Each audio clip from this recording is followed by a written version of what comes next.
just for colors. I could not believe my eyes. Your sample playback capabilities were just the best. And when I saw your resolution, wow, I was impressed.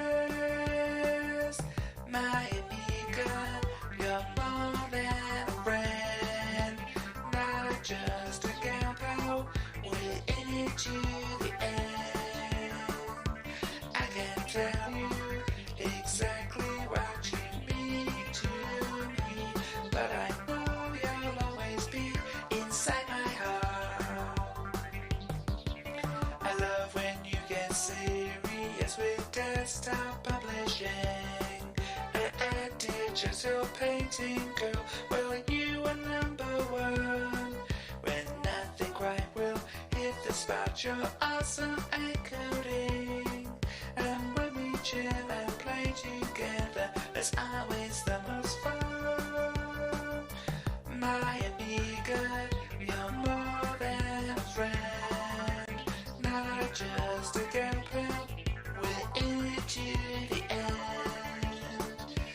I can tell you exactly what you mean to me, but I know you'll always be inside my heart.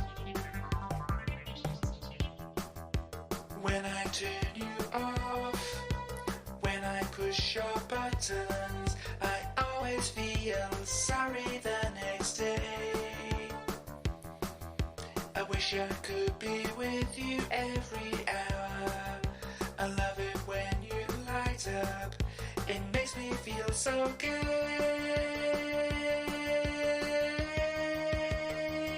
My Amiga, you're more than a friend, not just a gal pal. We're in it to the end.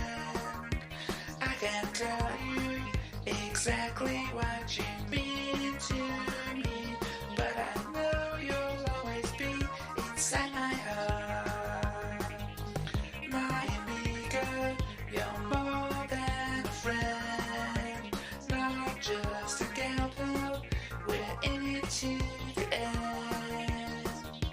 I can tell you exactly what you mean to me, but I know you'll always be inside my heart. Inside my heart. Inside my heart. Inside my heart. Inside my heart. Inside my heart. Inside my heart. Inside my heart. Inside my heart. Hello, everybody. Hope everybody's doing okay. I'm doing alright. Was a little bit sleepy earlier, but I'm, alright now. No camera today for usual reasons. So, yeah, I don't know if there's much waffle that I have to do beforehand. So we might as well just get just straight into it, really. I know, very surprising, isn't it? But let's have a look. So this is the magazine that we're going to be looking at here. We have Amiga Format, as usual, and we have October of 1995. It's £4.50 here now. But yeah, October of 1995, issue 76. And as usual, what we like to do, or what I like to do at least, is see what else was happening in the world and such around that time. So I have some notes here about some stuff here. So let's see, where is it? So yeah, on the charts, the number ones, it actually covered we're covering 5 weeks here. So the first 3 weeks of that, the number one on the charts was Fairground by Simply Red still. I think they were at number one previous to this. And then we have 2 weeks of Gangster's Paradise by Coolio. The other one Was it, as I walked through the valley of the shadow of death, I took a look at my life and realised there's nothing left, 'cause I've been blessed and laughing so long that even my mama thinks that my mind is gone. So yeah, that's what we've got for the number ones on the charts and that. Hello, Starly. Nice to see you. So yeah, that was the number ones. And then what else we have? Yeah, I'm just trying to remember what we did. I'm kind of flailing around here a bit here, trying to remember how to do things. So what else was on the charts in October of 1995? Well, we had this one. But basically, the one that you possibly would have heard would have been this one here, which is Misshapes by Pulp. It's misshapes, mistakes, misfits, whatever, and that kind of thing. Obviously coming after Common People, but before Disco 2000. And if we X that, come on, exit, there we go. The kind of the B-side, or the second single they released along with that one was this one, which is Sorted for Ease and Whiz, which you may or may not know is a reference to drugs.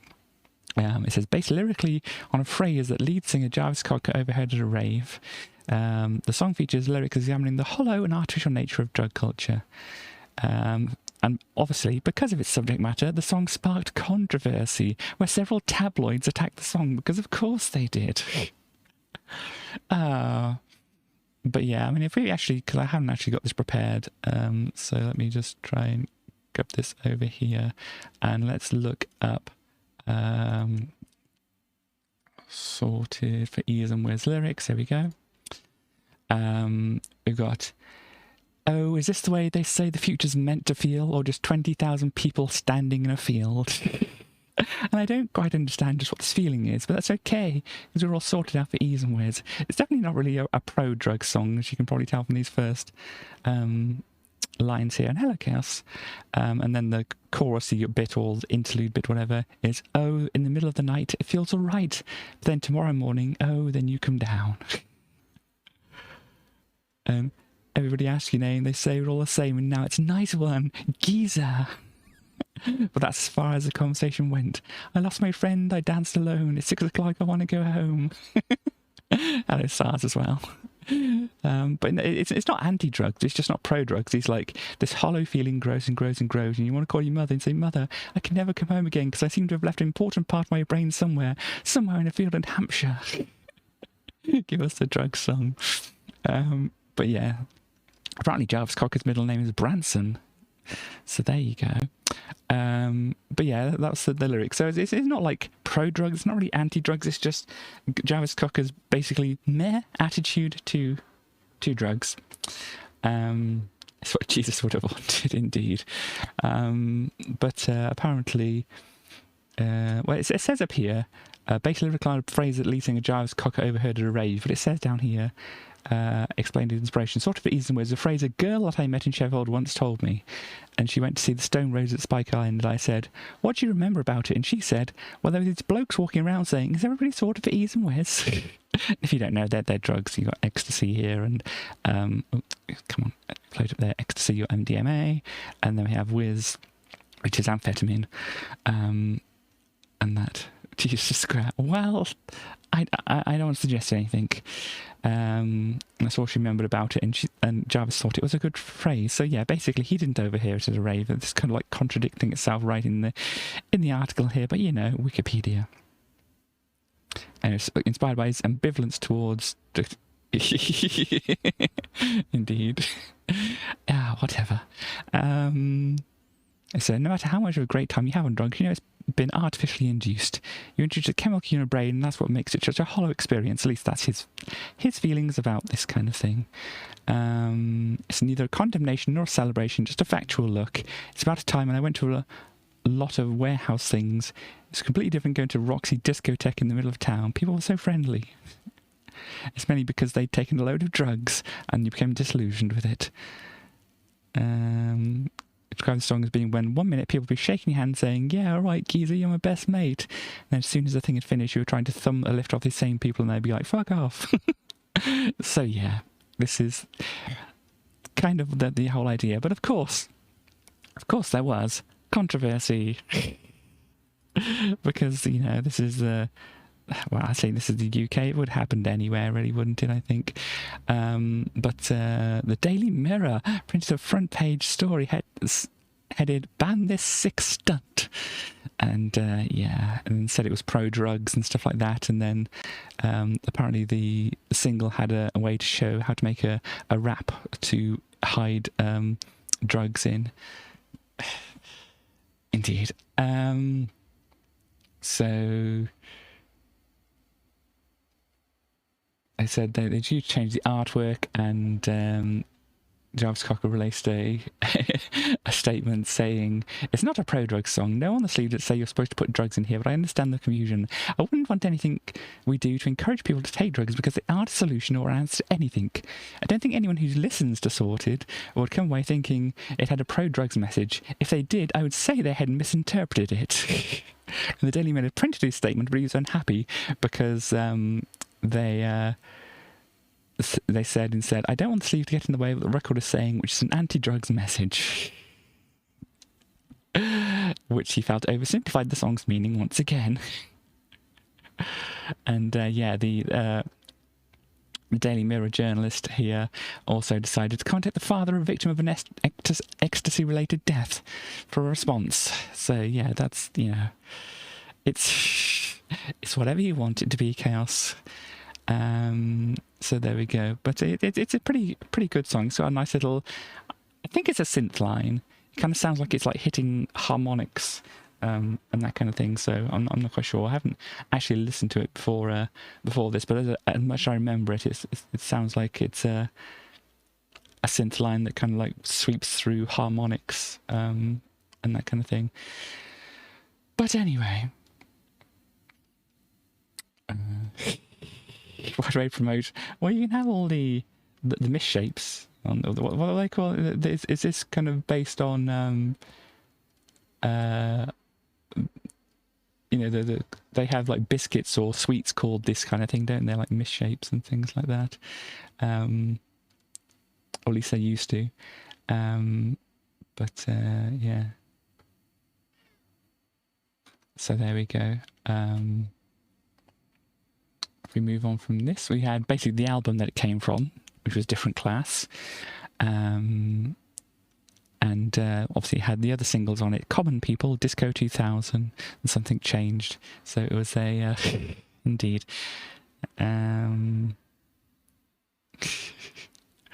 What's this? No, Cocker what's it? An inspiration for the title. Cocker had a friend who used the phrase "different class" to describe something that was in a class of its own. Cocker liked the double meaning with these allusions to the British social class system, which was a theme of some of the songs on the album. A message on the back of the record also referenced this idea: "We don't want no trouble, we just want the right to be different." That's all. Gosh. Well, we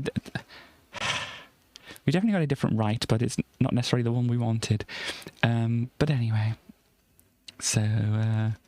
So yeah, that had like a lot of the most famous songs by Pulp on here.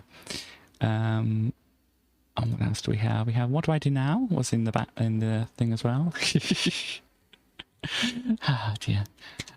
Which was sung by Sleeper.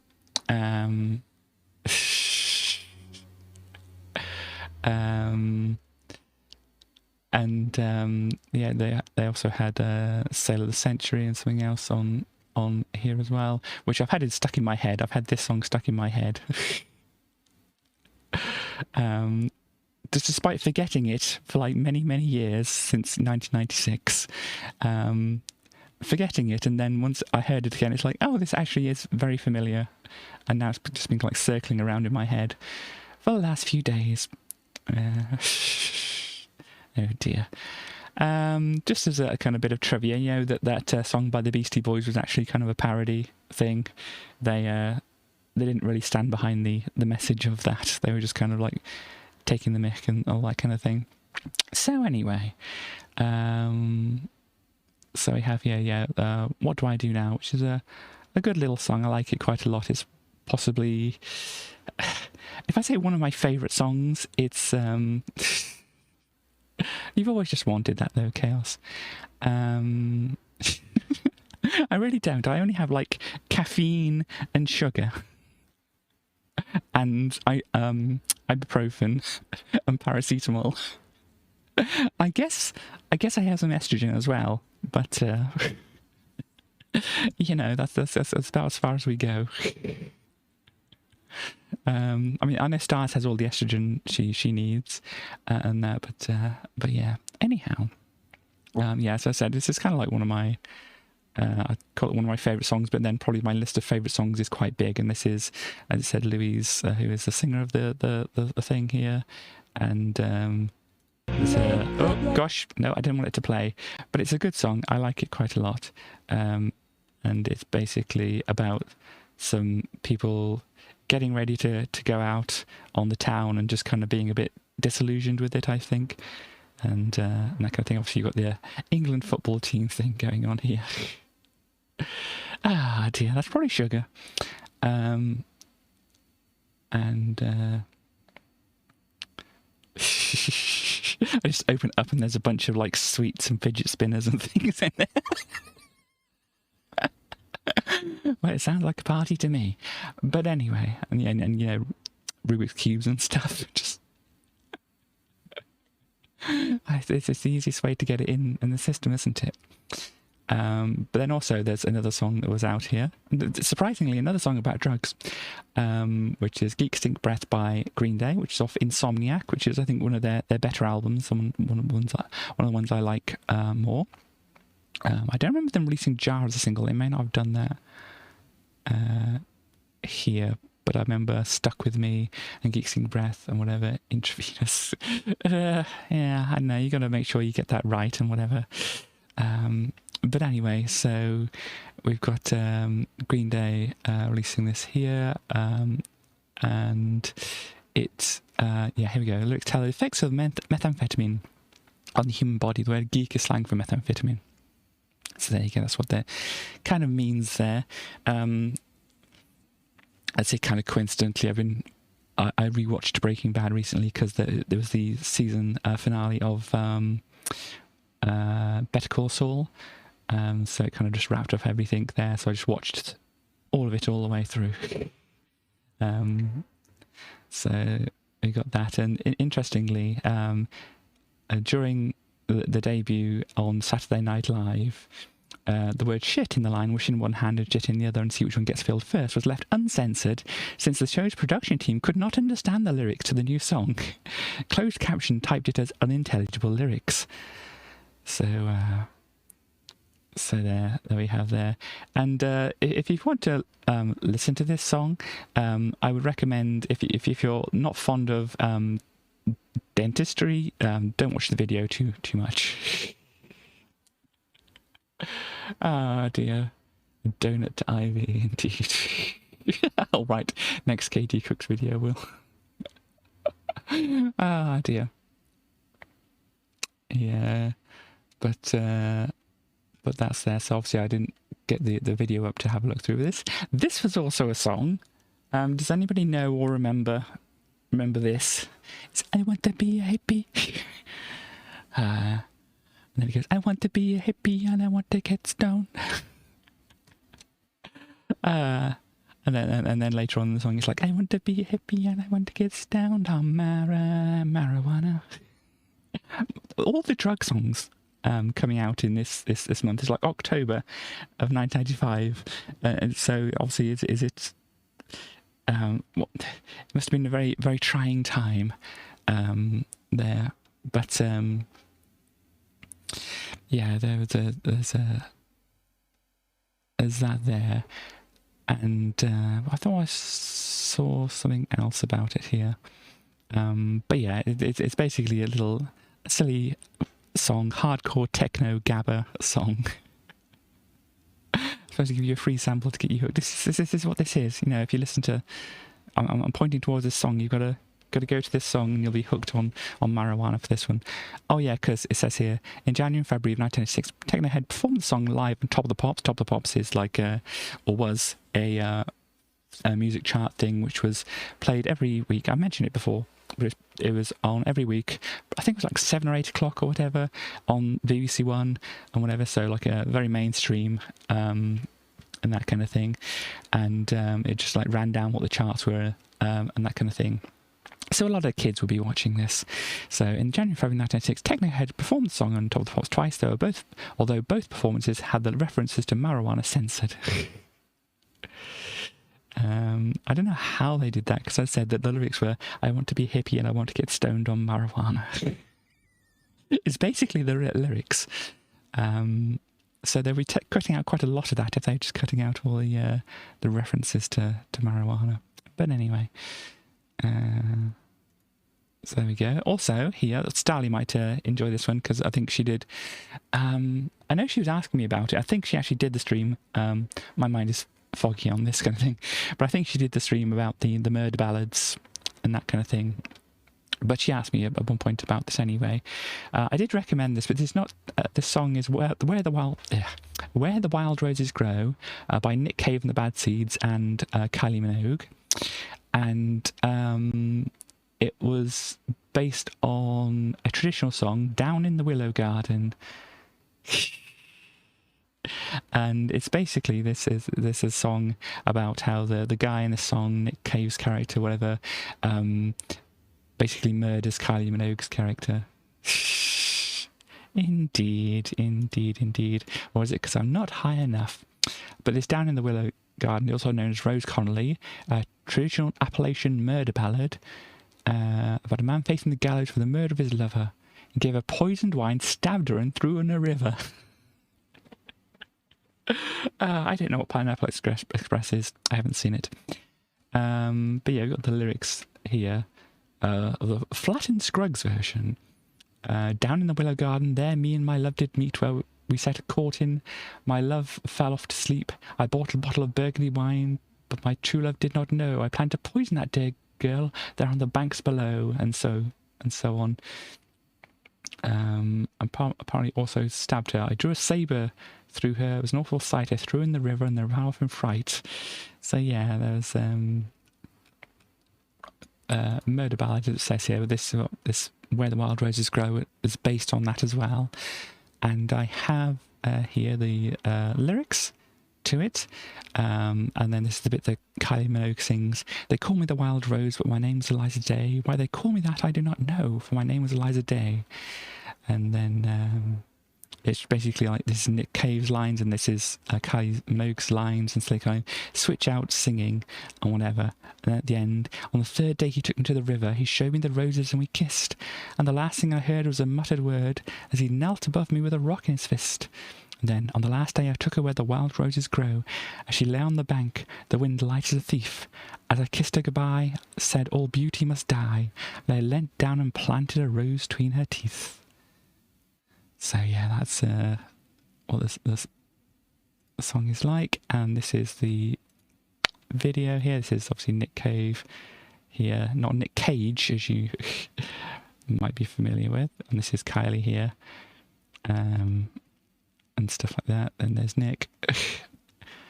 And so yeah, it's just basically come down by the river and I'm gonna kill you. And stuff like that. So fun. But yes, I don't know if Starly saw that, but I thought Starly would appreciate that at least. Let us then move on. Also out this time was Renegade Master. Who's Nick Cage? Nick Cage. Nick Cage, you know who Nick Cage or Nicolas Cage is, don't you? But anyway. So we got here Renegade Master by Wild Child. It's back once again with the Renegade Master. D4 Dowager, power to the people. Back once again with the Renegade Master. D4 Dowager with the ill behaviour. And that kind of thing. And it had a Fatboy Slim remix. Of course it had a Fatboy Slim remix. I listened to that Fatboy Slim remix as well as the original. And the Fatboy Slim remix, you know, if you know what to imagine from Fatboy Slim, it sounds like Fatboy Slim. It's very classically Fatboy Slim. Funny enough, it has Fatboy Slim down here as the discography thing here, but even though it was Wild Child, who did it here. Who's not the same person, because obviously Fatboy Slim here is Norman Cook, and Wild Child here was Roger McKenzie. So there we go. We also have the Human League. They did a... Oh, gosh. They did a 1995 remix of the song, and I really don't know why they did a 1995 remix of the song. The music video is just like the old music video, but kind of more flickery and stuff like that. And the song, it sounds like a 1995 remix. If you imagine a 1995 remix of a song, this is what this sounds like. It really didn't need to be done, but apparently it was done. We also had, oh, here we go, stars. We have this for you. The Opel Vectra, as it says there, or the Vauxhall Vectra. It's very confusing how it is here. Produced from 1988 until 2008. But the Vectra was sold in the Vauxhall mark in the United Kingdom as a Vauxhall Cavalier from 1998 to 1995, and then as a Vauxhall Vectra from 1995 to 2008. So this is in 1995 when the Vectra, when it changed from the Cavalier to the Vectra apparently, and there we go. I don't know if this is a car that you're interested in here. Stars, I mean, you've got like an old version of it here, which definitely looks like an old version. I've got a Netherlands plate on it there. But yeah, they're definitely looking like an 80s kind of car to me. And then there's like well, this is the Vectra A here. And then we have, assumingly, yes, have a Vectra B, which looks more along the lines of 90s kind of cars, I think, and that. Definitely more subtle curves and things in that and such, and then we have the Vectra C here, which is even more curvy. It's like they've applied the smooth filter a couple of times on it. And just like smooth it all out and that kind of thing. So yeah, it just looks like a standard kind of car. You don't quite care too much of Vauxhalls generally. Yeah, I mean, it's just like a standard kind of car, it looks like. There's like an estate version. Look, it's got a bigger back. It's not surprising. So yeah, there we go. That is what we've got here. We've got a sporty version of one here, which has got a bunch of stickers all over it and that. But yeah, there we go. That was a car. It's got, look, it had a bunch of different engines in it apparently. The Lotus Carlton was a similar car, but had a Lotus engine extremely fast. Ah, cool. I don't know what half this meant. I've seen carburetor. I don't know what the rest of these things are. SPFI, MPFI, Bosch injection pump, engine model. I suppose this is just like what they called it. Took a Vauxhall and made it cool. Cool. I'm a bunch of torque and power and stuff numbers here. I don't necessarily know what all this is all about, but there it is. So there you are. Yeah, how did this car get fuel into the cylinder to burn? Yeah, since it's saying fueling system, I kind of slightly got that. And yeah, but if you just said carburetor to me without saying it's a fueling system, then I probably wouldn't have got it. Ah dear. Anyhow, moving on. Also, around this time, Hollyoaks started, whether it's electronic or mechanical. Oh, right, okay. That's what that means. So yeah, Hollyoaks came out around this time, and I watched a little bit of it, but I really didn't get into it. I did just watch the mechanical one. Ah, cool. Yes. Let's see. So yeah, Hollyoaks started in 23rd November 1995, and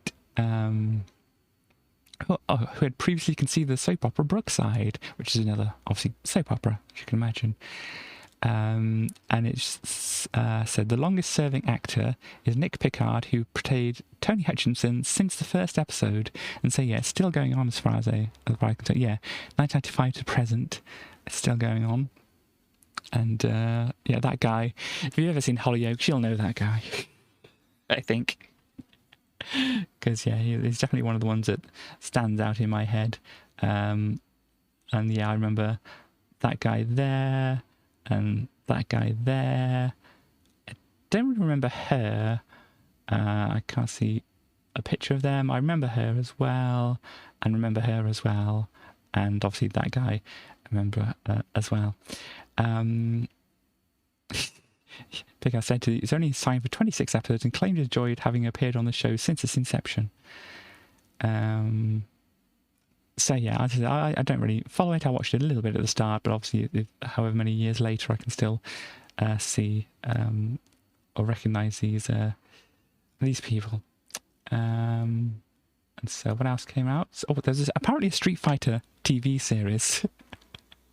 Oh gosh, I don't think I've got no, maybe I do. Is this it? This is it. Oh, it's so delightfully 90s what do you call it? 90s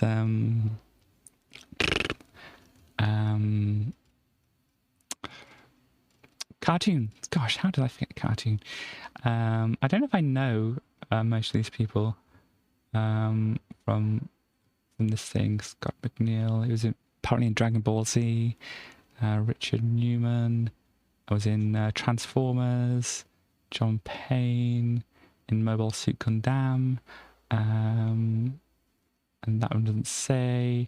This person was in the My Little Pony Friendship is Magic. And Ed and Eddie as well. And this person doesn't say.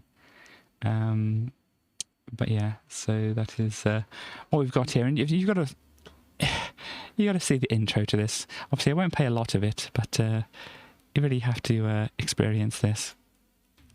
Colonel William Guile, one of the greatest martial artists in the world, travels the global tournament circuit, using it to conceal his top-secret mission as leader of an elite group of international crime fighters known only by their code name, Street Fighters. The heroic man-beast, Blanca, hard-kicking fighting machine, Chun-Li.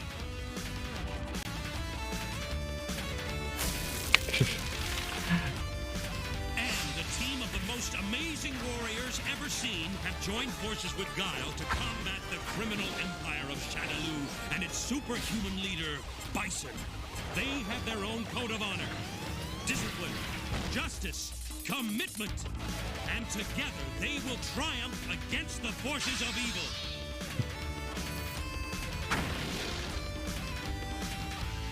Street Fighter! So there you go. I mean, I thought Street Fighter was just about a bunch of people who got together to beat each other up, but there we go. If you want to watch the TV show, of course, it's up on YouTube here, but yeah, it's very, very 90s and very cheesy. So also around this time, we had Hexen, Beyond Heretic, coming out, and that. So it was, I think, based on the Doom engine, stuff like that. And I remember trying to, I think, play a little bit of it, and it was like, I didn't quite get, it didn't quite click with me, and that kind of thing. This is what we've got here. It was kind of more magic based than gun based and Mars demons based, but obviously a lot of other things. But yeah, you have like a magic axe. They're using the magic axe a lot here. I'm sure there's other like ranged things, but so there was this game called Terranigma that came out as well. It looks rather RPG-ish, and it probably is in some senses a role-playing game, but not as the turn-based kind of thing, as far as I can tell. It seems like you just run around and punch things. If you can actually get some demonstration of that. Look, you've got gems out of a chest.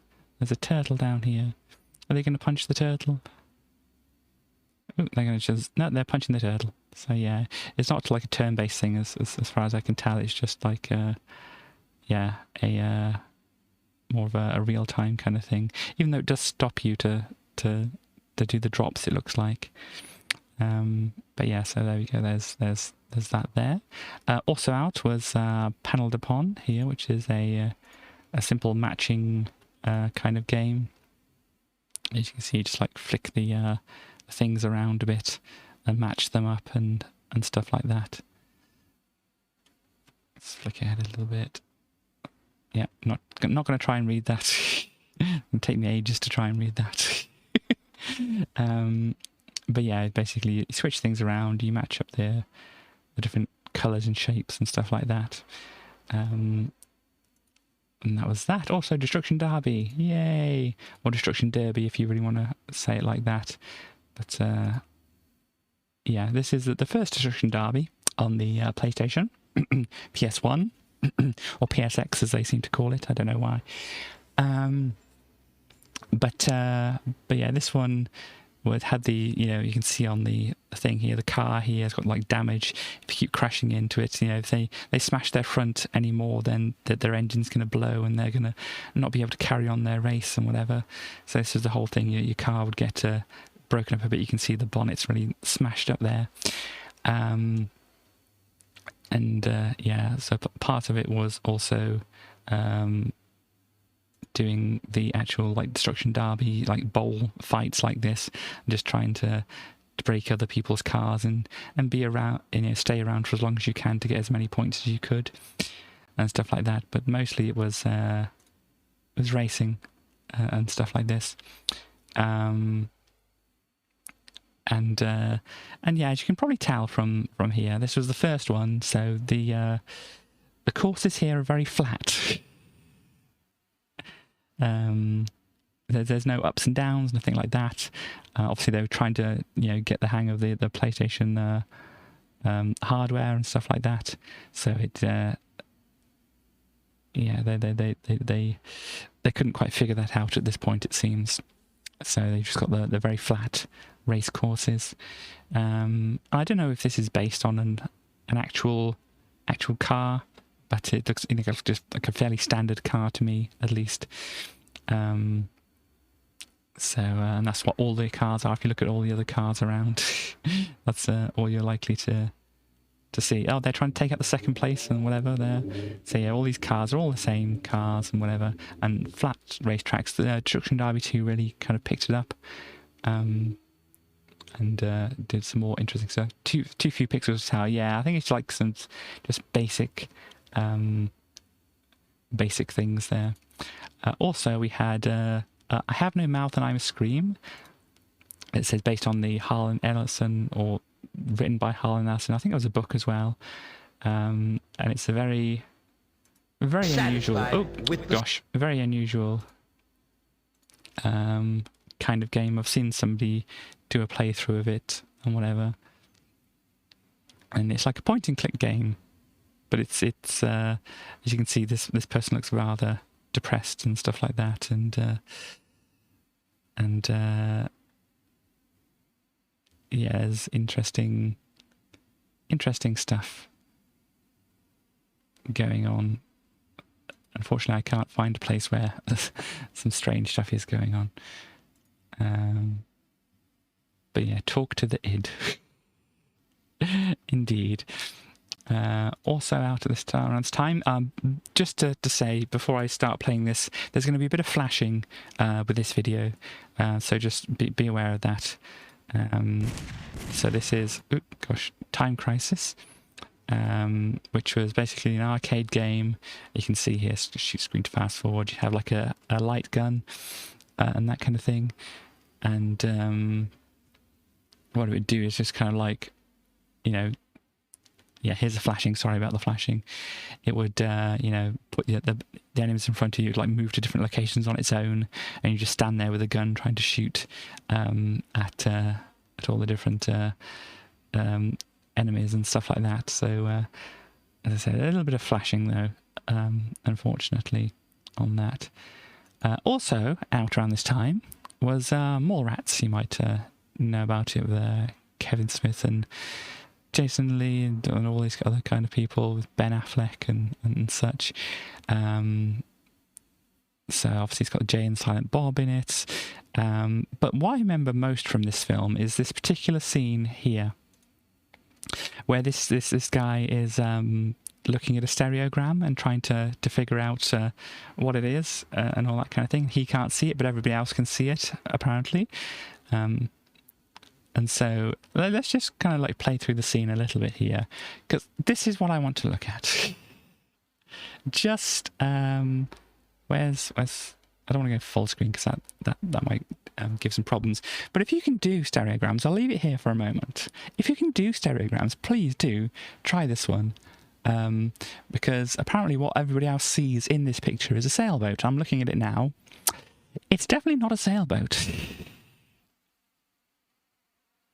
Let's say I'll leave this up just for about a minute or whatever, and so people can actually have a go if they're able to do these things. And so please tell me if you can see it, and let me know what it is that you actually see. If not, obviously I'll tell people and whatever. But yeah, let me tell you that the characters in the film say that it's a sailboat.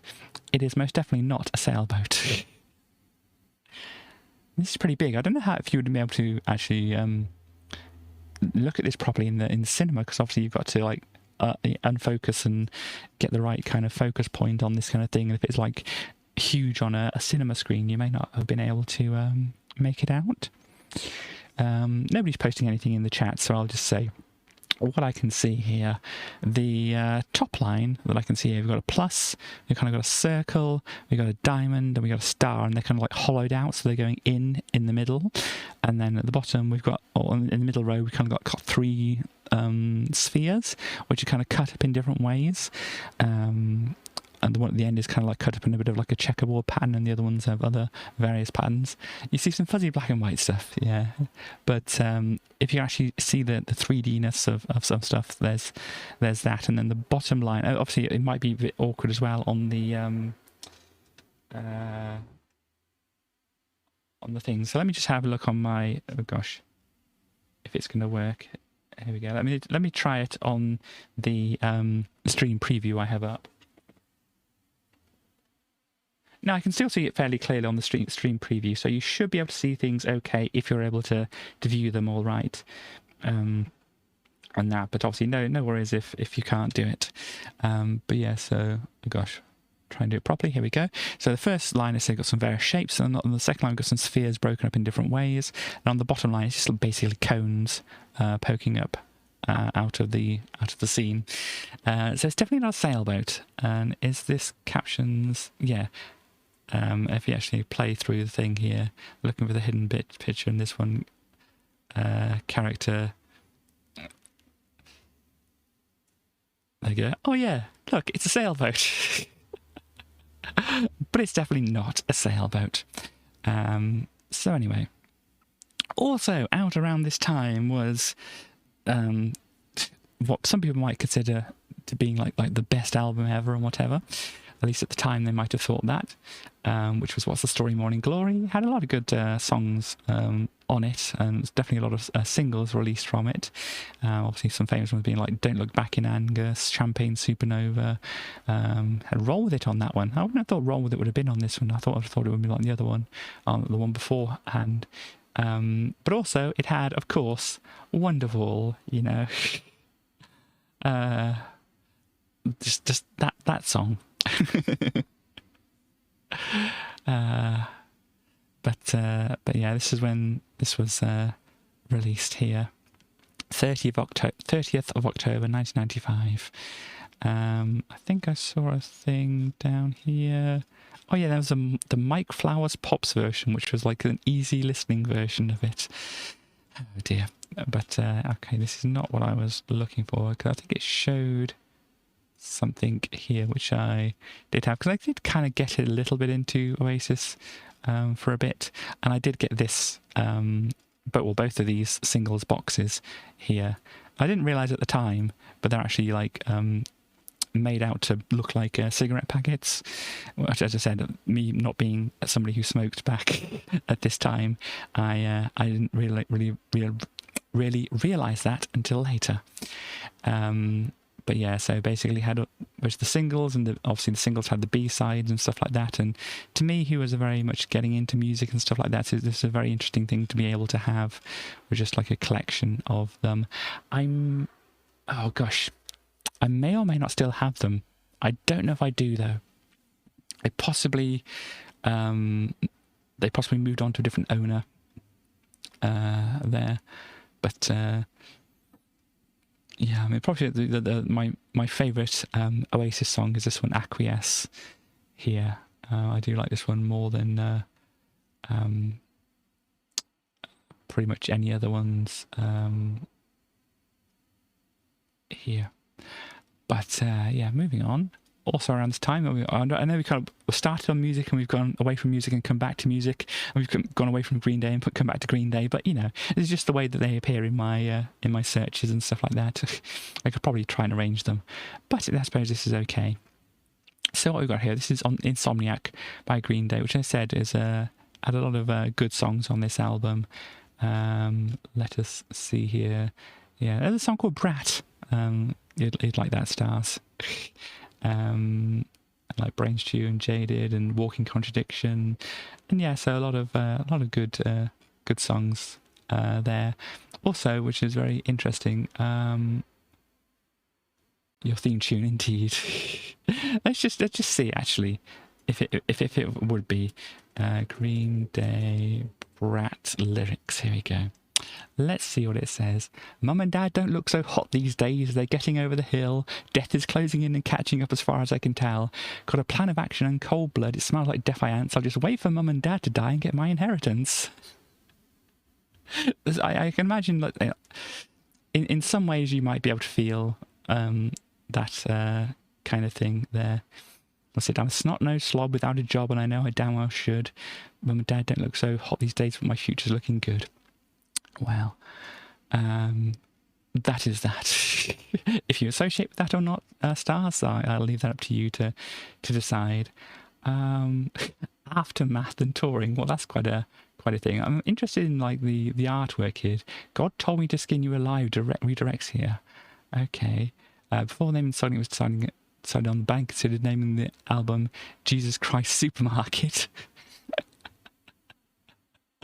Ah, dear. The collage on the album cover was created by Smith. Smith? Montage art of Winston Smith, it looks like here. And it's called God Told Me to Skin You Alive, reference to the Dead Kennedys song I Kill Children. Smith and new drummer Trey Cool from Green Day's time at Lookout Records, and told Cool, if you ever needed album artwork, you should call him. So yeah, it's a pretty neat album cover here. It's I said, a collage thing, and if you actually, I think I have the album around here somewhere. It's another one of my catchphrases, isn't it? I think I have it around here somewhere. But yeah, if you like unfold it as well, it's got more of a look at things as well. And then, oh gosh, if we actually go down, if we can, because I think it showed more of the this is God Told Me to Skin You Alive, which isn't quite the same picture, because importantly here, this guitar is an acoustic guitar here, whereas on the album, the guitar that actually gets used is Billy Joe, the singer and guitarist of Green Day. Is his guitar that gets used on the cover, actually here. And interestingly, this is a very good cover, I like it quite a lot. Interestingly, in this song by Green Day called Stuck With Me, they actually, some of the things is just like Green Day playing a song and whatever, and then these other bits like cut in with some basic bits of collage art that's animated around and stuff like that. And if we like skip ahead a little bit, we can see here we've got some more things going on here. And it very much kind of reminds me of like the Monty Python style stuff. But here you can see Billy Joe's guitar here a bit more clearly here. So this is the one he very classically plays here, which has got a lot of like stickers and other stuff on it and that kind of thing. Unfortunately, if you actually look in the the video here. Everything's very black and white and very very contrasty, so you can't actually see his guitar very clearly. But yeah, these little like interspersed collage cutout kind of things are very interesting. But you can kind of see a bit of his guitar here. If you can zoom in. Oh, it's not going to work, is it? Dang you, Edge. But yeah, see a bit of his guitar here. And it's a very classic, well, very classic for Green Day, his guitar. The Green Day guitar. Well, it's probably just going to look for guitar tabs and stuff, isn't it? Here we go, Billy Joe Armstrong's guitar. Amazon, there's an Amazon version of it, there's a miniature version of it here, but then here's him probably on American Idiot tour or something like that. Open image, stuff like this. We can see here if we zoom in, this is the particularly very iconic guitar here. I think there's some part of it might have caught on fire at some time and whatever, and there's a bunch of other stuff on it, so this is definitely very him. There. Also, another album that came out at the time was this one called "It's Great When You're Straight." Yeah. But yeah, it does say here. It's Great When You're Straight. Yeah, it's a dance pop and pop funk album with its title meaning "being sober from drugs."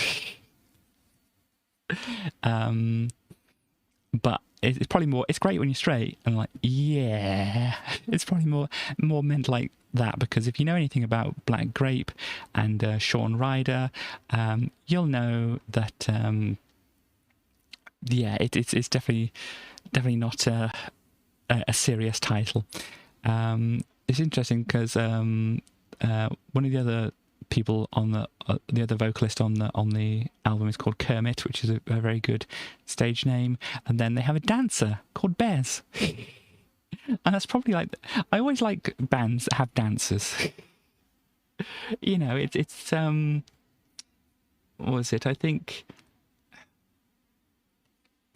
some ska bands or whatever had that kind of thing, didn't they? They had just basically, your role is dancer. I don't know if I remember, like, whether it was the Mighty Mighty Boss Tones or Real Big Fish had a dancer. I think maybe Madness did as well, and that kind of thing. So, but yeah, it's always good when a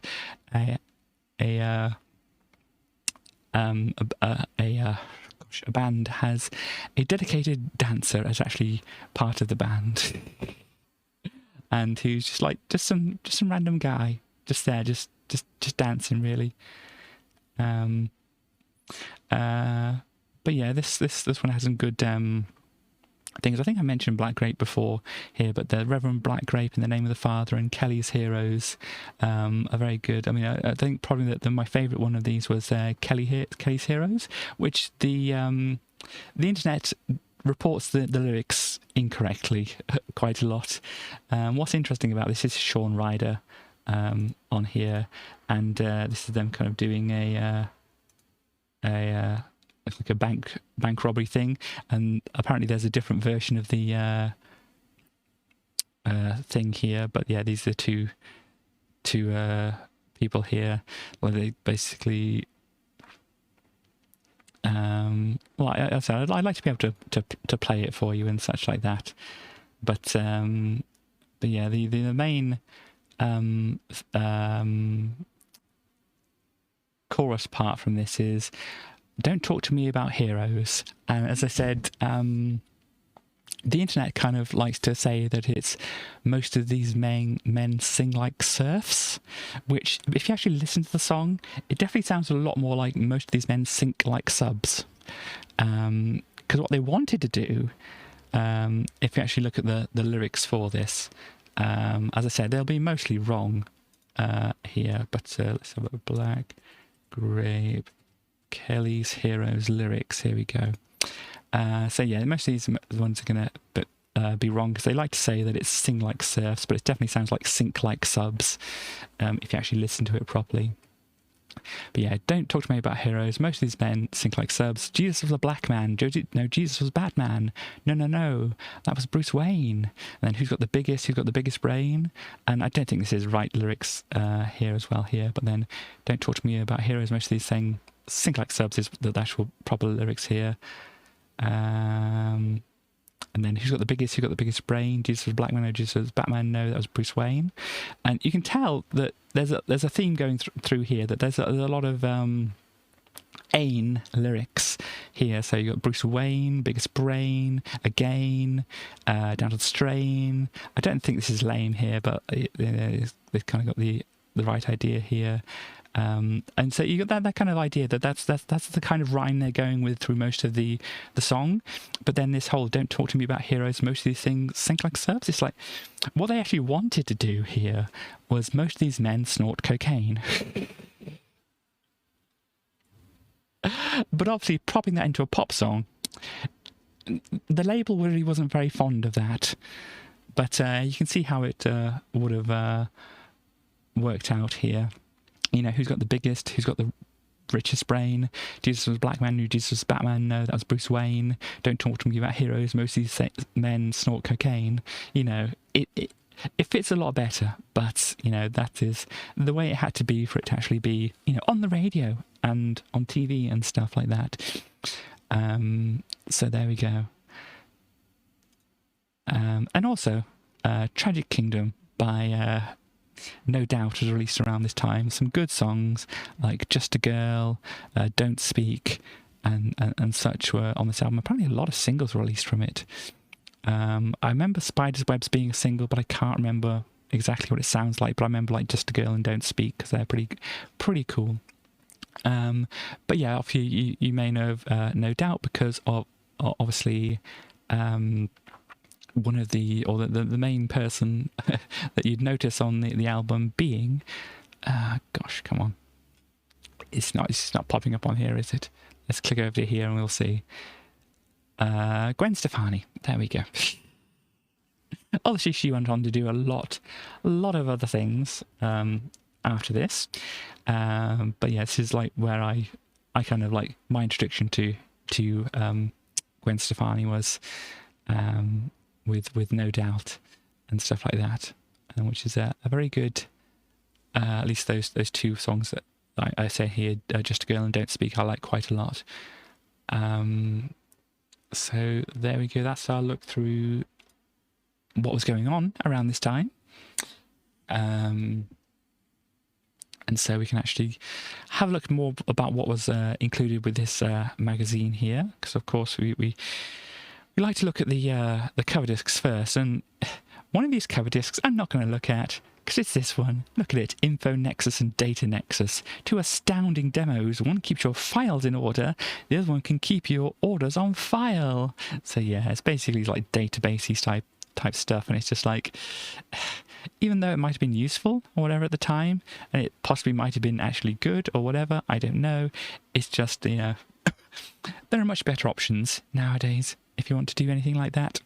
So obviously we won't be looking at this, but then the second one coming up here, we've got Timekeepers, and then we also have the subscribe disc as usual. So what I'll do is I'll pop over to the Amiga here, and I haven't played around with the volume things of this here, so let me just get that up just in case I need to adjust that at all. There we go. So are you ready for an intro cinematic? I only just basically confirmed that this works. I don't know what it's actually like, but this is what the title of the stream is about, saying totally not Lemmings, because in a way it looks very Lemmingsy, but then also it doesn't look very Lemmingsy. So if we just push OK, it'll start loading up and start playing some music and stuff. We are ready.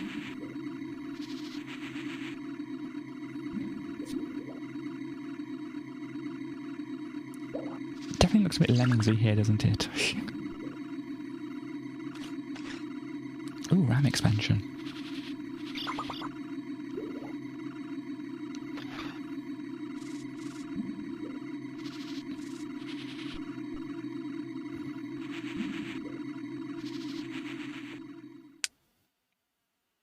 important intro sequence. So we have a introduction animation here, and I'll try to remember which ones of these buttons are my save and load. I think that's save. So let me just test that I've actually saved. Oh, there we go. Yeah. So I've saved it. So we can just come back here. Oh gosh, software failure. Oh dear. Let's try and play it before. Oh no, oh no. Apparently, trying to do a save state results in a software failure. So we'll just have to skip through it until we get to it. Yeah, there's all this business. A simplistically complex puzzle game, it said on it. So I'll just have to skip through this next time we actually want to actually play it. But, oh gosh, I have done the wrong thing. Play the introduction animation. Can I... Oh gosh, that was a lot of noise.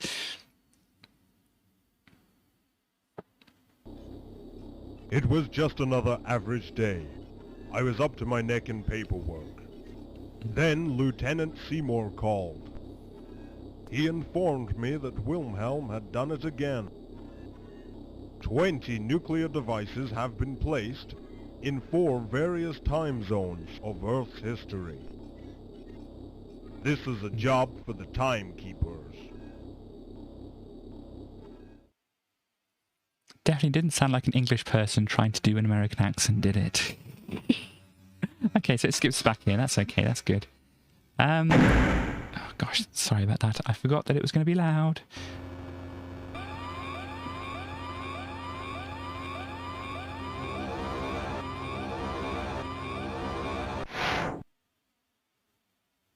Spaceland, Earth year 2001, location orbital station, 2 teleporter zones, 4 megaton nuclear devices, platoon expendable, hazards, space cruiser routes, industrial lift shafts, atom displacers, waste disposal ducts, electronic doors, organic alien embryos, melted floor panels. So a lot of hazards going on there. Platoon ready. Platoon ready. So yeah, this is what we've got. We've got some things which look a bit Lemmingsy and things which obviously don't look very Lemmingsy. Oh, I think somebody just went out an airlock or something like here. I think what we need to do is use this control panel.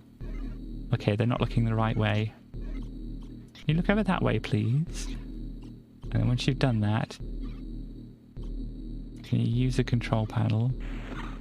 There we go. So that's got that open. But apparently, because I've had a little look at this before, that is not a good thing.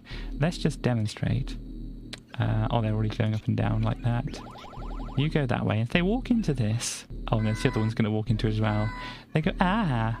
So if you scroll up a bit, I think we have to do this here. So maybe that goes up there. Let's send another person into their death. I'm sure it's going to be death. It's probably not going to be good things. Can I just clear things on the floor? I don't know. Okay. Can I use whatever that is? Apparently not. Can I use some of these other blinky... Oh, that's not what I wanted to do. Can I use some of these other blinky machines over here? Can you face up, please? No? Use? No? Do I have to go round and down and up like that in order to use anything here? Of course they have to go down first before they can do that. And then use that. Is that going to do anything? No. And we've got a tube that goes up here at least. And lots of other dangerous things here. Can we go through the ducts, do you think? Don't really tell me what these things do. That looks like some fangs. That's sleep, that's break time, or I don't know. So you got this character just wandering around, not really knowing what they're doing there. Let us actually go back over here. Can I now put an up there? Can they walk across here? They seem to be able to do so successfully. Oh, they've gone into... Oh no. I keep killing the characters here. Never mind, we have more of them. If they just follow these simple instructions, they'll be fine. So yeah, it's not quite like Lemmings, but also is fairly Lemmings-like. Because they're obviously very brainless here. Wait. You can't... The other one opened the door? Or did it just shut behind them? Because they stood on the pad or something? Oh no. Do we have like a self-destruct? In fact, what does this do? Oh, they're shooting. Okay, interesting. Can we... We can't click this down here, unfortunately. Dang. So then what happens... I think that's an eraser. There we go. If we do this, we send one of these other people in here. I need another arrow. It's all very simple instructions to you. And then maybe we can use the thing to zap this. No. The door here. Can we go through that door, actually? I mean, it might just be as simple as being able to go through that door. Oh dear. Is it just as simple as going through the door? No. Probably need to get to the control panel to go through the door. Oh, the control panel looks like it's on the other side, actually, doesn't it? Can I just, like, close this up? Or whatever? No. That person was doomed to start off with. I think this is all just gone hideously wrong. That's pause time. That would be useful. This doesn't seem to do anything. Go. No. Go, yes. Oh. Restart is that. Ready? Okay. So, what's stop? Is that just like stand still? Oh, no, let's go fast. Or do a roll. Do a barrel roll. Oh yeah, the one still got lost through there. What I want somebody to do is just to activate this thing over here. To open up that. And then I want this person going up and down again. I want them to go through here, but I want them to live. And then go up and through here. Which I think, yeah, the door's open and that was a pressure pad that they stepped on. Is that like an exit pod thing? I'll have to have a look at that. So what I want to do now is send one of these people out. You can be the lucky contestant. And you can go up here.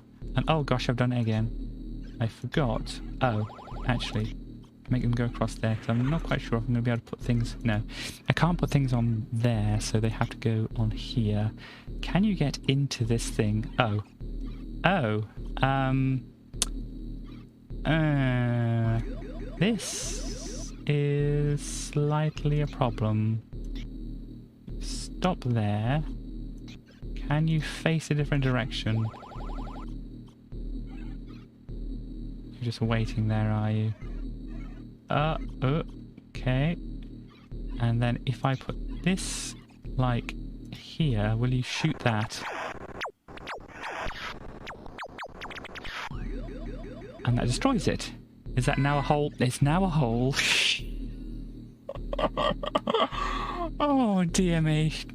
But you can basically see, if I knew what these bits and pieces all did, I would have some kind of idea. I'll not click on these people and go to them. No. I've got a couple of people who died. But yeah, somehow we would get through here. I guess this is like a space module thing. You can come out here, then probably back into here. But you can't cross those, so I don't know what you do. Maybe you shoot them. But I imagine you come into here. Well, into here to open this door to let other people through. What this is doing... Oh yeah, I should have got the idea they couldn't go through here because they're bouncing off here.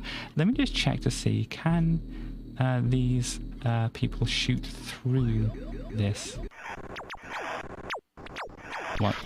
They just tend to stand in place and try to shoot, apparently. How about you try and shoot when you're there? No. I don't know if that'll help them climb over or whatever. No, I don't know exactly how you would get past this unless you're supposed to deactivate this somehow and then somehow get over. But I don't know how that would be. And then if you did come back into here, you'd have to deal with this, which I don't know how you would do so. Yeah, this is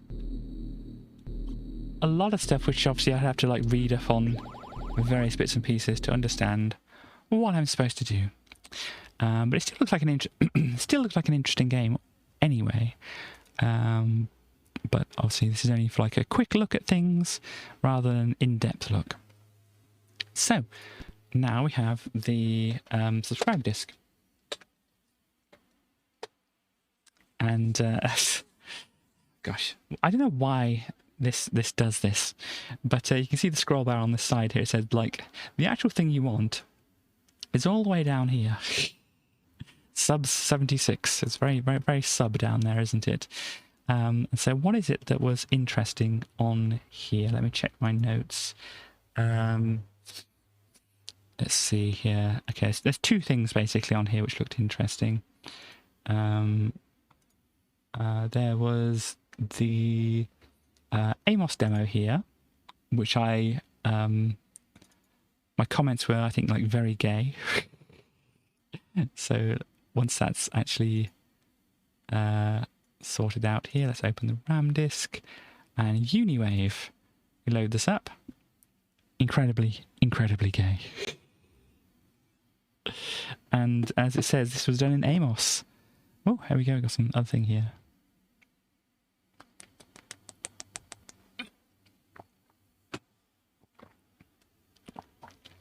So not quite as flashy as some of the things you might have seen on the Amiga.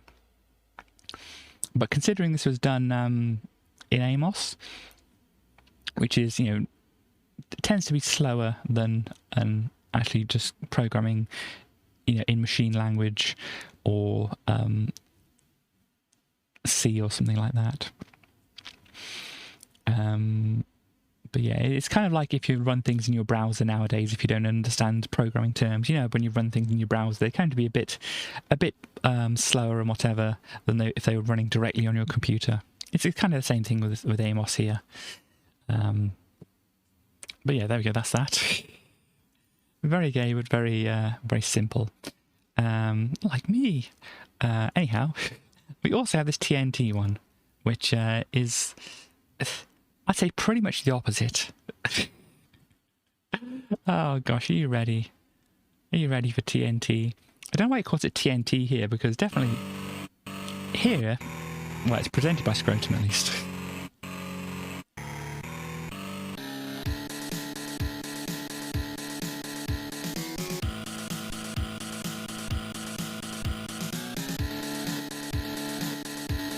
Oh, it is actually called TNT.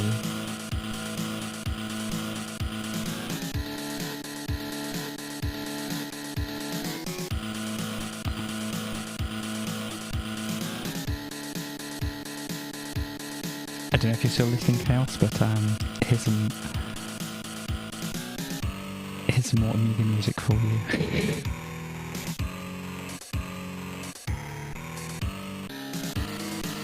Oh gosh.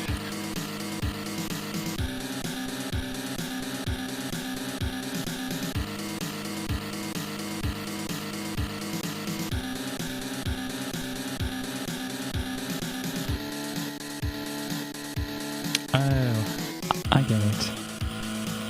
The thing at the bottom there, sacred childcare relics of the untrained mind, whatever that means, is basically the acronym for Scrotum.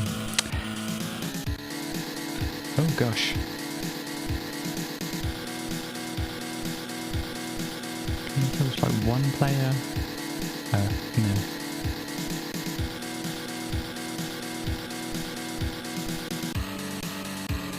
So just like one guess about what this actually is. It's probably loud, isn't it?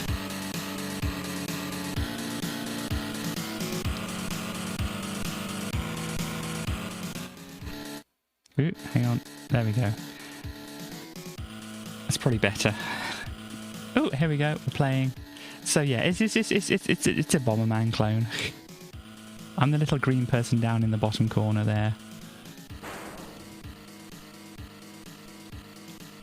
It's a very basic Bomberman clone. Oh gosh. I have so many bombs now. Oh gosh. Ah, no. Oh dear, I blew up my power up.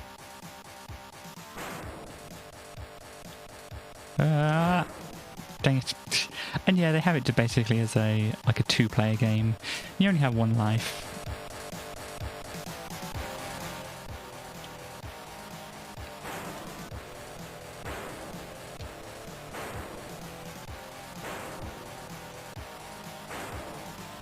This music is quite something, isn't it? There we go, got him. Ah!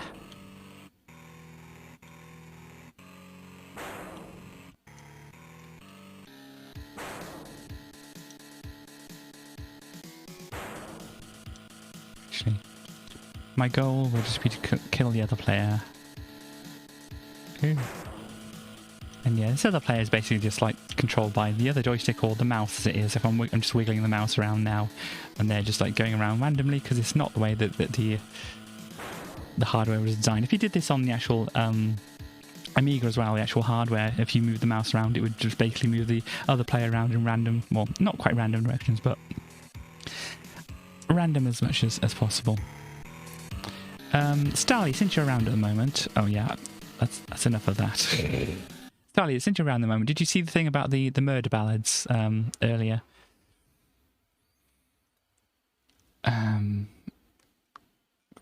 You did, cool. Just wanted to make sure that you saw that because I knew that you were interested in that. So let us actually move on. Oh, I gotta change it over on here. Yeah, there. You do like murder ballads, indeed. As I said, because the one song isn't, you know, the actual one that was in the chart with Nick Cave and the Kylie Minogue, wasn't actually, you know, a classic murder ballad. It was based on a classic murder ballad. So there we go. So yeah, into the magazine now. As I say, October 1995, issue 76 here. And we've got brilliant software, unique programs, it's all but free. All but free. Don't know quite what they mean there, but your expert guide to public domains, shareware, Aminet, and the Amiga starts here. All but free doesn't mean free then. It's all but free. So that means everything costs money. Surely, is what they're trying to say here. If it's all but free, it's anything but free. Is what I'm getting there. But anyway, we have Fears, which was another Manic Enter the Fray. We're all doomed. Because, yeah, this is another Doom-looking or whatever game here. Shapeshifter, shareware, Mac emulator as good as Implant. And Get Enhanced, get more to have gaming and discover how control can be everything. My word. And then also, we've got down here, XCOM News, price for bundles confirmed, VR system planned. Yeah, VR system planned, apparently. Here at this point. Techno Sound 2 and then Gloom CD32 on here as well. And then the PD stuff here. New virtual reality glasses on sale in the UK. Stuff like that. And then what else do we have? What's this? With a little thought in the design period of a game's development, they can be vastly improved. Find out what we think in the first of a series of games features. So what are they saying? This game sucked, and this is how we would make it better. Also, we've got some Kirk screenshots here and some other things, other 3D rendered, like spacecraft and mechs and whatever the heck this is. Look like a lava pool or something like this. Impressive accelerated graphics board is blisteringly fast. Oh dear. Well, there we go. We'll see what we've got here. Are they saying anything interesting here? Wow, look at this. One of the best things about working on Amiga Format, apart from getting to play all the games, fiddle with all the serious stuff, and ordering Linda to make the coffee. One of the best things, apart from getting Linda or ordering Linda to make the coffee.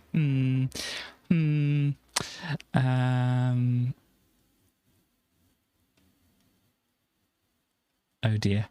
We barely run out of clip art because we can easily generate our own. Oh dear. But yeah, they're doing the I make a zip drive and some gloom and fears we've got in here and that kind of thing. So let us move out here and see what we've got.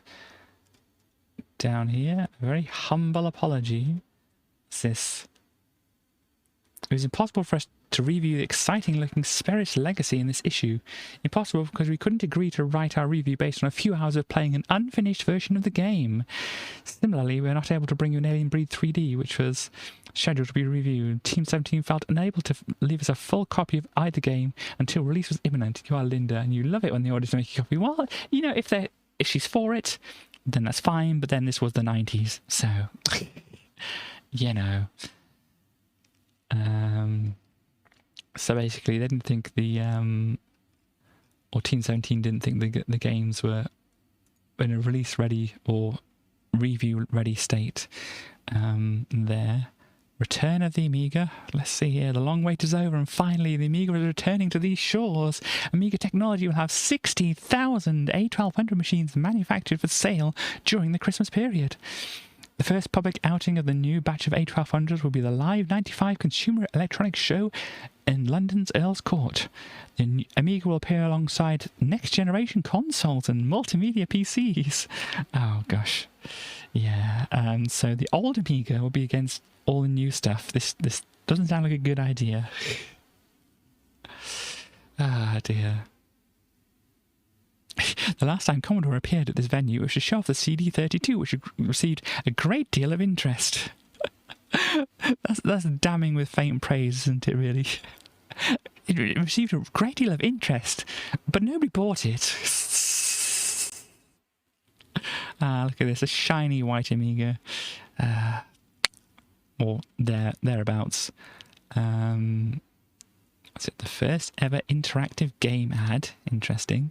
Escape from reality. I have to tell you here, this guitar looks a bit off. You can probably tell yourself, but something about this guitar, it just looks a bit off. Yeah, these frets don't look right here, do they? I've got 1, 2, 3, 4, 5, 6, 7, 8, 9, 10, 11, 12. So this should be halfway from between this point and this point, and it's kind of not quite there, and just the whole shape of this thing looks just a little bit weird. And this looks like it's raised up quite a bit there as well. That would be quite a high action on that guitar there. But anyway, Virtual Dreams. Here we go. It's a virtual reality headset, looking not too dissimilar from what they kind of look like nowadays, really. I mean, apart from the big heavy band around the back, you can normally get just like a bit of elastic or whatever that goes around the back. But yeah, it's I mean, obviously I can't get the idea of size here, but it looks like roughly they're the same amount of size. A new low-cost virtual reality headset developed by Escom's subsidiary company Virtual Products, known as Virtual Eye, and weighing in at a minuscule 8 ounces. I don't know how heavy that is. What's 8 ounces in kilograms or grams? 8 ounces in grams. Here we go. Gosh. So just imagine a couple of packs of sugar stuck to your face, or a couple of packs of flour stuck to your face. Yeah, that's not minuscule, really. But anyway, what else do we have here? If successful, it could herald a new era of 3D engines for Amiga games. Well, the Amiga would have to get better before that could happen, because it struggles enough to create 3D environments as it is, and trying to do like one per eye would be a nightmare. Current competition in the UK includes the recently released Virtual Boy of Nintendo's and Atari's Jaguar headset. I wasn't aware of the Jaguar headset, but yeah, come on, really, comparing an actual virtual reality headset to the Virtual Boy is it's not right at all. See, Amiga Technology has made the decision to release the most up-to-date information on Amiga products solely to the trade magazine Computer Trade Weekly. It's a trade magazine, and retailers in the industry need new Amiga-related information first. So there you go. The move is an attempt to rationalise the flow of information, but belies the importance of the Amiga magazines and their readers. Ah, dear. Should CTW have first dibs on all the Amiga exclusives, or should you, our readers? Gosh, I wonder what their readers are going to say. Whatever you think, write to us at the usual address and mark the envelopes CTW Quandary. Oh, dear. You're not that important. Ah, dear me. What else looks good here? Rough Guide to Internet. I think it's just like advertising a thing. Yeah, the .NET directory. What I notice here is like write to CD. Well, sort of. CD Write is a new product from Germany that enables you to write or to virtually write information to CD-ROMs. Of course, the problems can't physically write to CD-ROMs. Of course, you can't write to CD-ROMs. RAMs, surely, but not CD-ROMs. You need a special drive to do that. It simply fools your machine into thinking it's writing to a CD. Copies of the program should now be available from most CD-ROM outlets. 45 quid. This program should prove very useful. Imagine being able to save high scores, effectively remove unwanted files, alter files' contents, and change tool types and so on. How does this work then?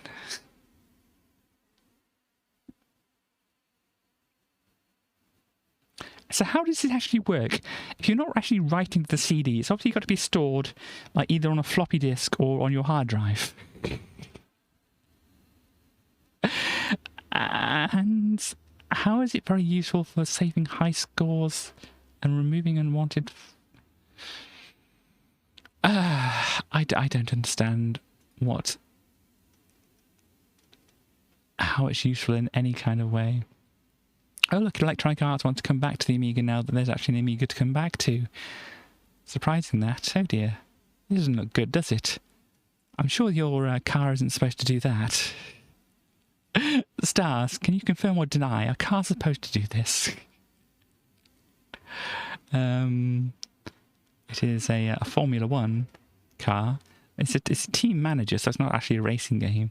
But it doesn't look very CD virtualization software. Yeah, I suppose. Yeah, I was kind of reading it as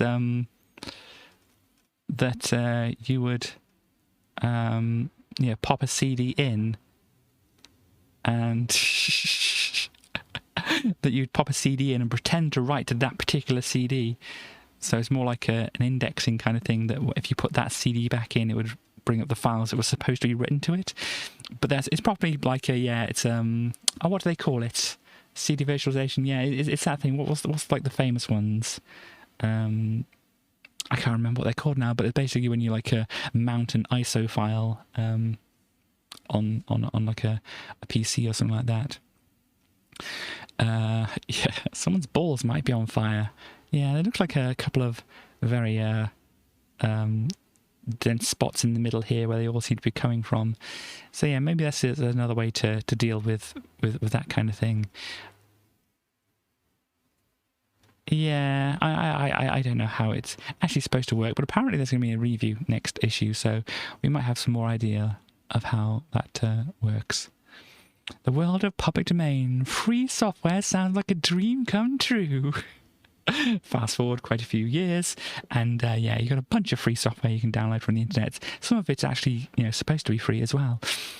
But yeah, free software sounds like a dream come true, but it already exists if you know how to find it. See, they'd never heard of like Linux or anything here, even though like Linux was the Linux project had been started or released. Here it obviously wasn't a fully fledged system and not well known enough and that kind of thing. So all the new Linux stuff and all that other business was quite a few years ahead, and or any other kind of free stuff released on the internet. You're going to vanish. Line a heated blanket, it might make your back feel better. Oh dear, sorry, I didn't know your back was feeling bad. I know. Is it still your problem that you had before, where you I think you dislocated something, didn't you? Is it still that problem? But anyway, yes, I hope it does make you feel better. But let's see here what we have. So, oh look, flowers in a row. Sort of, okay. Well, I hope whatever it is that it does get better. And if you want to give me any more information, obviously you can do it privately. So yeah, we saw this kind of thing in the thing that was submitted to the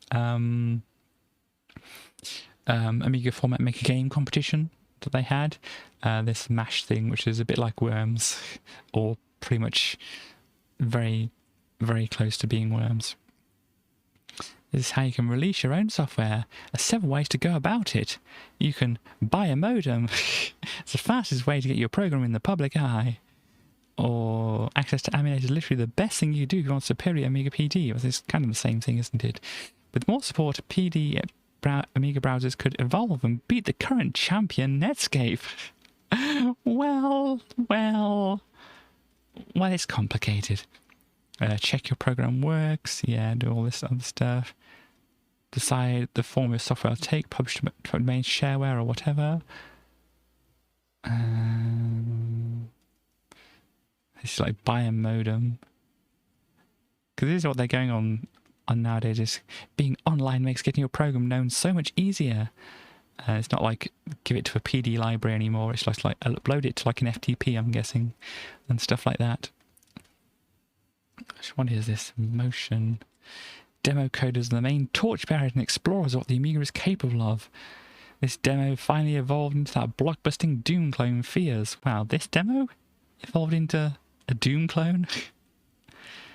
Interesting. This is very capabilities of the Amiga. It can do this. Whatever that is. What else we have? Oh, here we go. This is one of the things that was shown before. Robbie Robot does the twist and looks silly. I think Robbie Robot looks fine. Plus, that's a mech, surely, with some rocket launchers on it. Whatever the image, you'll find it in the public domain. Well, in some cases, yes. In some cases, no. But we won't go into that. Oh, dear. And we have...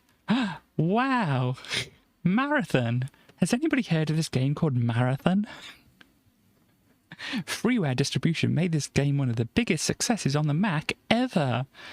I don't think this Marathon thing is going to catch on or anything like it. It's a free game. They're just, they're just throwing it away, aren't they? Just making it free. They're never going to come to anything just doing that, are they? So there we go. Aminet, what is Aminet? And so this is the brains behind Aminet. It's this person apparently. Both an internet site and a collection of CD-ROMs, and together form the definite freely distributable collection. I kind of misread this at the start. It's like the definitely free distributable collection. It's definitely free. Sure, there's nothing dodgy on here at all. Apparently, this is what it is. It's just this rack. Well, I hesitate to call it a rack. It's just basically some shelves with some computers on.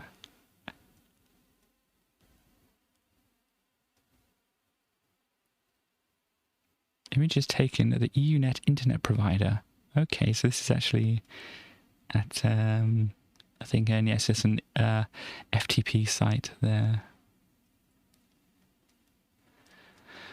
So yeah, there's all this here.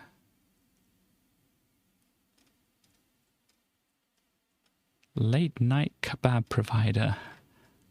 Your cash point card. I think I had a card which looked very similar to this. At least at least with the design on it. Though I can't quite remember. If you have a brilliant Amiga, why would you want to turn it into a Mac? So yeah, Mac emulators and things like that. Stuff. Oh look, you can play these things which you can play on a Mac apparently. The Mac is smart, but game software is still behind the PC or Amiga. Ah, dear, you don't know the half of it. Anyhow, Amiga nuts. Attention all Amos users. Amos AGA extension is now available. Wow. You can get it free of charge. Ask for Joe. Ah, dear. We're taking too many hits. He seeks out games with reactive sound and solid control systems and destroys the myth of games as interactive entertainment. It doesn't matter whether the games are driving, shoot 'em up, beat 'em up, Doom clones, 3D derivatives or platformer. Almost every game can be improved. So they're not just taking bad games and making them better. Oh, that didn't actually center things. I was hoping it would center things. No, hang on. Do I have to be in the center for it to be centered? I do. Wow. I didn't know that. But maybe I did because I do that. Never mind me. But yeah, look at this Amiga nuts. Apparently it's in Southampton here. So there you go. So let's see. This is Lotus Turbo 2. Are they going to say specifically game by game here? Here we go. I think I've got some stuff over here. Death Masks someday. All Amiga sound will be done this way. Copying heavily from schlock movies, where a bunch of all-American kids find themselves in the middle of the woods, on the outback of the middle of beyond, or being chased by a mad, deranged psychopathic, insert weapon of your choice, murderer. All the elements for spookiness and sudden fright are here. Howling wind, grungy crunch sounds, overly loud footsteps. So, yeah. The sound turns it into more than a contest. It turns into a matter of life and death, and that's terrifying. Are they saying how to make this better, though?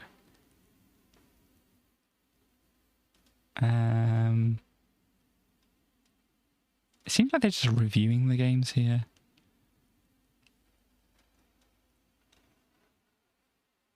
Oh, here we go. It sounds sensible soccer is good, but it could be much better in the sound department.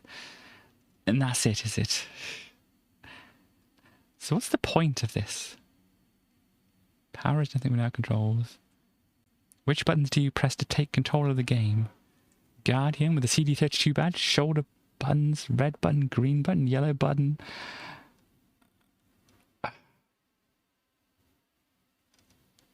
So what's the point of that? It's just saying these are the games you can push a bunch of buttons to do things. Look, Super Street Fighter 2, shoulder button left, fierce punch, shoulder button right, roundhouse, green button jab, yellow button strong punch, red button short kick, blue button forward kick, which is better than just trying to do it all with a joystick, you know, the Amiga joystick, which would have basically the joystick and one button. Which I weep for anybody who tried to play a Street Fighter game with just one button. But yeah, this is like the usual kind of arrangement of like 3 different kick buttons and 3 different punch buttons going up in the amount that of damage they do, I think it is, isn't it?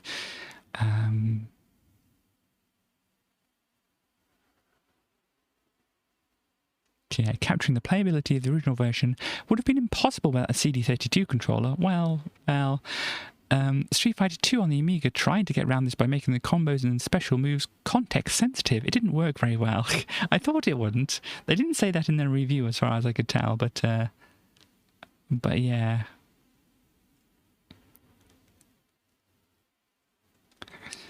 So yeah, I'm not quite sure exactly what their point is here. I obviously could read through all of this, but yeah, we don't want to be on this for hours, do we? We're not reading every word in the magazine. Look at this.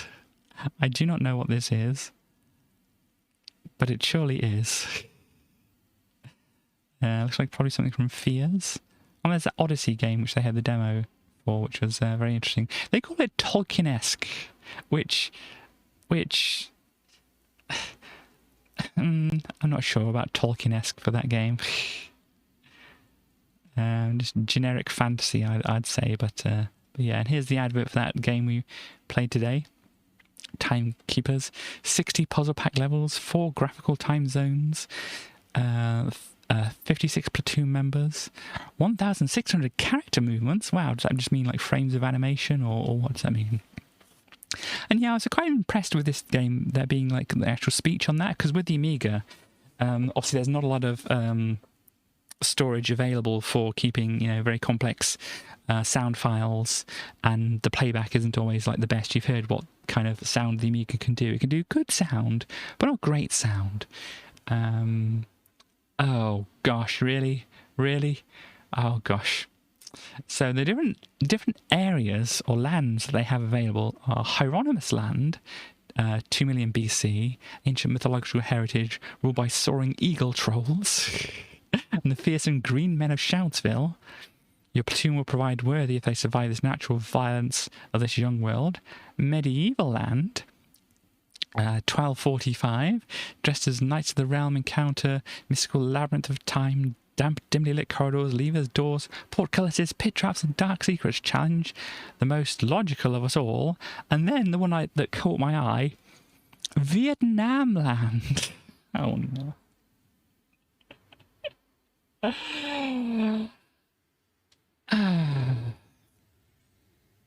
Yeah. Vietnam Land. 1966. Prepare to be thrown into someone else's war. Oh dear. And then Spaceland 2001, of course. Obviously, the reference date is 2001, of course, but it's still very optimistic, really. High-tech age of robots and computers. Well, technically we do have robots and computers. But yeah, this is for 2001 there. Kind of, but yeah. Oh no, the Timekeepers are an elite police force? No. I was helping the cops. Well, actually I was like throwing the cops into space, so you know, that's, you know, acceptable, I think. Total Football, Limbo of the Lost. Very interesting graphic thing going on here. Mystery of the Marie Celeste is the basic inspiration for the erstwhile graphic adventure of Limbo of the Lost. Interesting.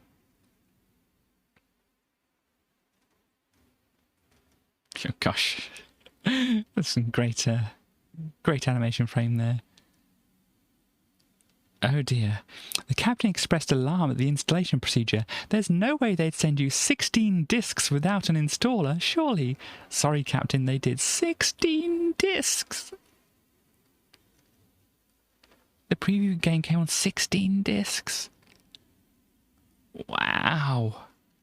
I mean, I got annoyed when having to swap over like 3 or 4 discs. 16. Oh gosh, I mean, you've seen some of the Amiga games I've played. It's like, insert disc 2, insert disc 3, insert disc 1, insert disc 2, and then it would start playing the game, whatever. Oh, just imagine that with 16 discs. I mean, you'd imagine they try to keep the content in order, but, you know, if this allows you to go back to previous areas and stuff like that, it's like, okay, now you're going back to this one, insert disc 5, now insert disc 17. Or not 17, because it's only 16 discs, but you never know. They might have labelled them wrong. You know, having 16 discs, it might be very, very complicated. Uridium 2, yeah, it's a shooter version of it, and the AGA version of it. Preview of upcoming previews. Oh dear. Really scraping the barrel on those, aren't they? What else do we have here? Yes, this is like the Doom clone here. Oh, look. Are these O'Reilly books or are they not? They are O'Reilly books. Because they definitely look like the O'Reilly books, but I wasn't quite sure if they were the O'Reilly books or not. But they are. New from O'Reilly and Associates. There we go. So you've got Spinning the Web. How to provide information on the internet. And you've got like a wizard with a spinning wheel, it looks like. You've got a pretty good one over here. I think these are seals. I'm guessing they're seals, but they could be otters, but I'm thinking they're seals. Managing Internet Information Services. Obviously PGP over here. The whole internet. Wow, the whole internet? Gosh. And CompuServe for Europe. Wow. And the future does not compute. Dear me. But here's some like classic kind of books and stuff like that with the artwork and stuff like that here. But yes, over here we've got the Doom clone here of Fears, and yeah, this is a very, I don't know if this is a collage or this is actually one of the enemies or a cutscene or something like that. Oh look, they have a double barrel shotgun. Oh dear. Oh look, this looks straight. Forgive me for thinking that it's not just a Doom clone, it's more of a Doom rip-off here. But this minigun looks very similar to Doom, as well as the shotgun here looking very similar to Doom. This one, however, looks a little different. They did have some artistic license on the whole thing themselves. The standard layout in Fears quickly becomes fiendish. Is that a good thing or a bad thing? Well, maybe being a bit too simplistic for the most demanding of gamers. Oh no, they're calling people gamers now. Oh no, this is the start of the end. It was games players before. They were calling them games players. Now they're being called gamers. Oh no. I prefer games players. I want to go back to a simplistic time, or a simpler time where we could call people games players.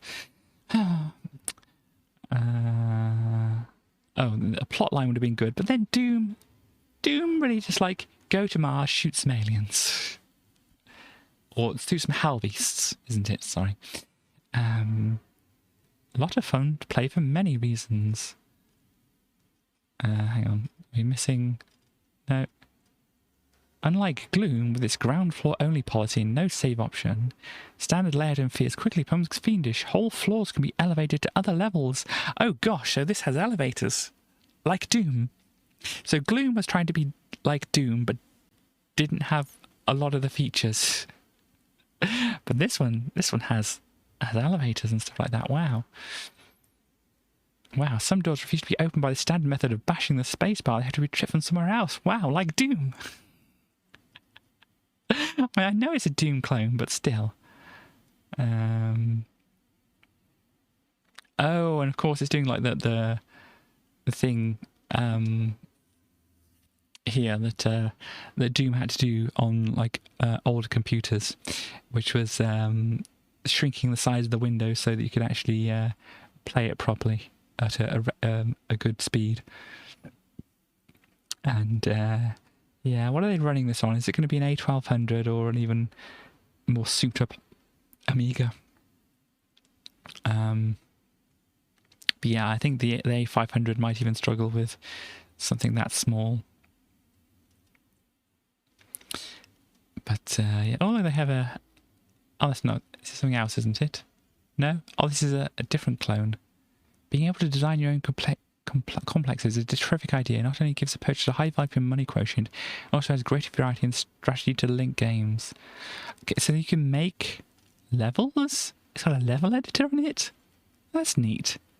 But as you can see, it kind of follows the Wolfenstein kind of layouts of things like that, which is just like right-angled corridors and stuff like that. No, just angles going off at whatever angle you please. It's just all just right angles. It's either horizontal or vertical, and that's your lot that you get from this.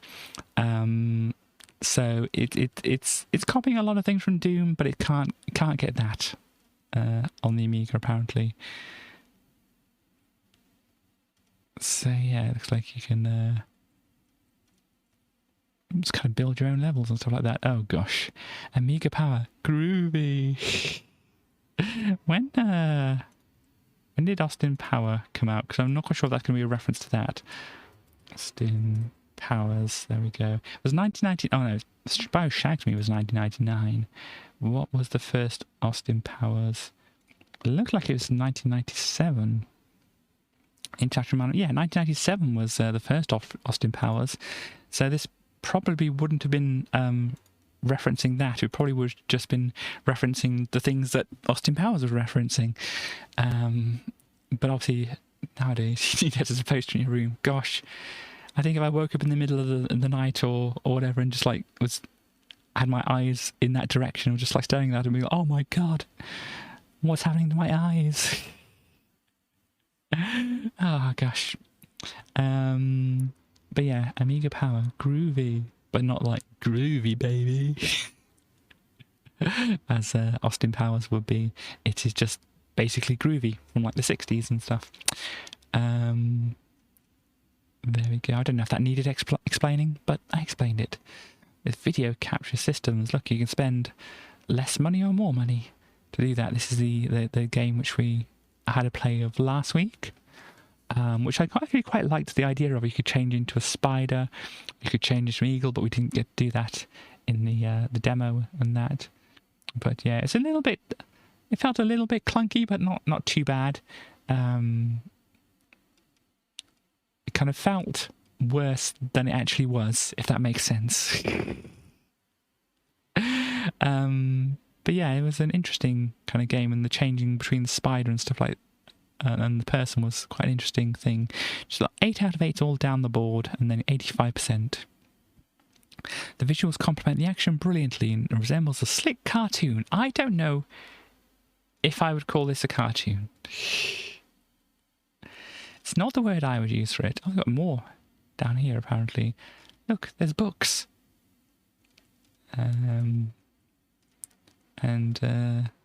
Oh, you can do even more. Change is better than arrest. So you can change into whatever this is. I think this is in the middle of an animation. So I'm not quite sure what that is. But that's a saber-toothed tiger? I don't know. Look, the little kitty. You can be a little kitty in this game too. Might have to play this at some point.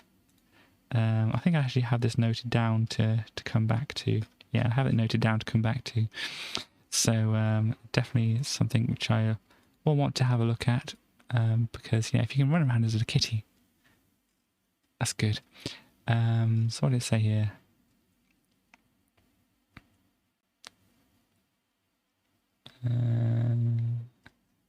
What's that from? There's also time to shout. Size of an insert creature type here. What's that from? I've heard that before. I can't think of what that's from.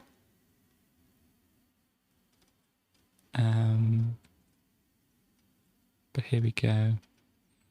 If you thought all video game magazines were the same, think again. And look here. Is that... I think it's more... Is that Ridge Racer? There's some Japanese on here, apparently. Oh, which is difficult to read. I'm not quite sure what that would be. Looks like Parodius up here as well. This is Wipeout, I'm guessing, over here. This, I'm not sure on. Looks like some kind of fighting game. Maybe like Battle Arena Toshinden or something like that, because I know that was out early on the PlayStation. Some other things which I can't quite place. That's Ridge Racer still, I think. Some boxing game. Oh, that's Rayman there. Some of these are the ones I can't identify though. Let's see. White Knight Technology. Oh dear. I don't think anybody would want to pick that name for a company nowadays, would they? White Knight Technology. Bravo Romeo Delta. What is it about? Some kind of war game, it looks like. What? Almost no one in the whole of the UK can have failed to have viewed at least one of the multitude of television programmes run over the past few weeks about the proliferation of frightening evolution of nuclear weapons up to and since the bombing of Hiroshima and Nagasaki. Yeah, if you want to know, Hiroshima, I think it means wide island, because let's look up the thing here. If we look here, Hiroshima. Yeah, here. If you go into the details and stuff here, yeah, wide island. That's Hiroshima. There. So if you wanted to know that, Nagasaki, I don't know. Nagasaki. Here we go. Nagasaki. Long promontory, I guess, is maybe where it comes from. Interesting. Because obviously this is the way that you might read Nagasaki, like on signs or whatever. But then it says it's actually written out in katakana, especially when referring to the 1945 atomic bombing. So it kind of, yeah, it's interesting how it would do that, how they would do that. So I don't think there's much of a parallel in English, but all loan words are kind of, or majority of loan words are written out in katakana. So things borrowed from other languages. And so I guess it would be similar to, you know, how we use italics to have like foreign words and stuff like that in things. So I guess the way they write Nagasaki is similar to the way that we'd have like italics in a piece of text to say this is a foreign word. But that's interesting. So let's see. Subversion looks like a submarine thing.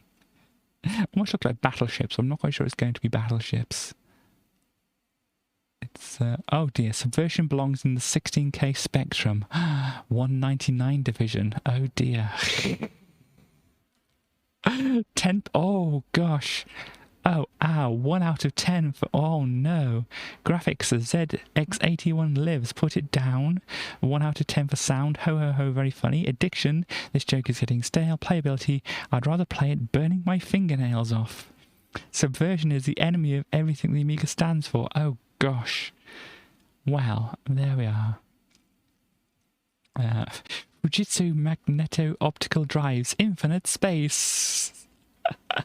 I don't think they can claim infinite space unless you had an infinite amount of money to buy things. It's interesting. I think this is the way they split up sectors on the discs by having these vertical lines going across.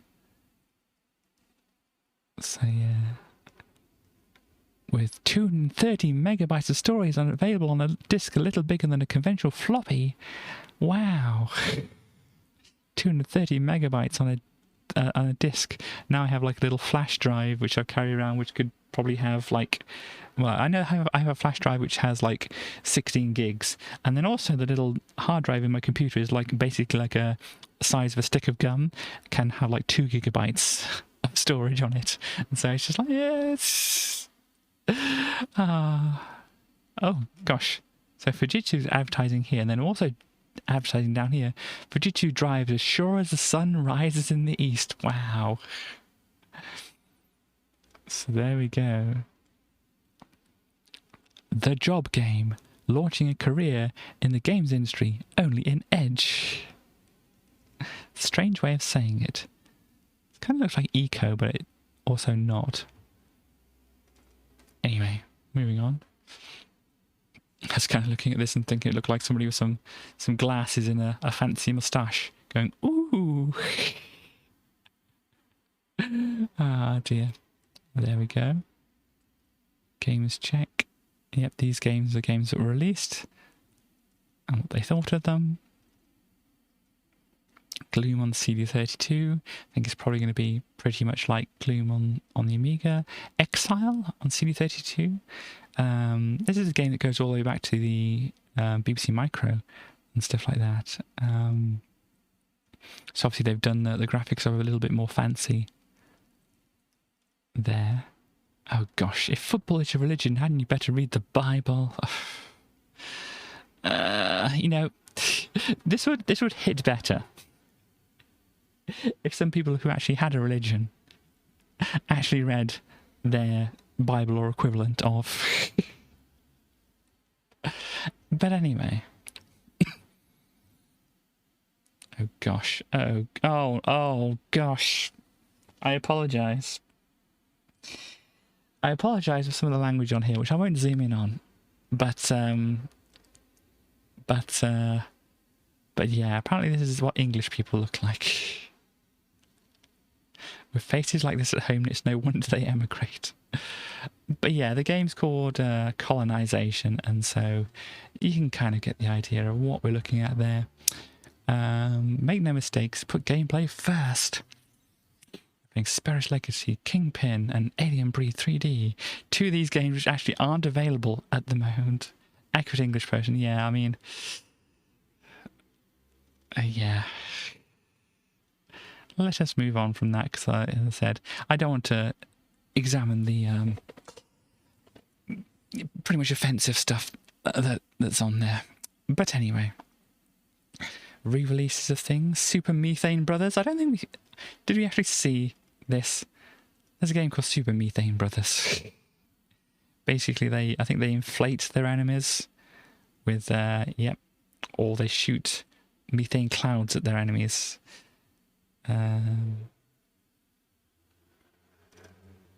So there we go. What's on the CD-ROMs here? Got Aminet on CD-ROMs, okay. A bunch of other ones. I'm wondering what some of these are. What's Da Capo? The Da Capo CD-ROM is a source of high-quality music, both for listening enjoyment and for samples to use. Really? I mean, are they samples cleared with the people who made them? Because what I kind of learned from a video I saw recently is that a lot of samples that have been used in like Amiga stuff would have just been like sampled from like vinyl and possibly like the radio and other things like that. So possibly some of the things that we've listened to already have had samples in them that are not necessarily cleared with the originator of those samples. What's Meeting Pearls? 650 megabytes of the finest FD software by a special user interface. I don't know what FD software is. HTML pages, graphics programs, games. Like the Party 94, so that'd be like demos, I think, on there. Hard disk, CD-ROM and SCSI tools. Educational software, terminal problems, animations. I like this. Animations, mainly from Eric Schwartz. It's like the Amiga had no other actual animators that were doing anything on them. It was all just Eric Schwartz. Oh dear. Oh, Linux for Amiga. So yeah, Linux was actually coming out and was available for the Amiga apparently. Which, you know, is quite a surprising thing to see there. But there we go. Amiga Shopper Sound Blaster. As I said, let's have a look at some of this stuff. Last month we gave you advice on how to go about getting a recording contract for your Amiga generated music. Now we bring you the comprehensive guide to making music on your Amiga. We tell you what you need to know to start you off. We explain MIDI music and how music on your Amiga works. Another thing I want to check on here, are they actually referencing the Sound Blaster from Creative? Sound Blaster.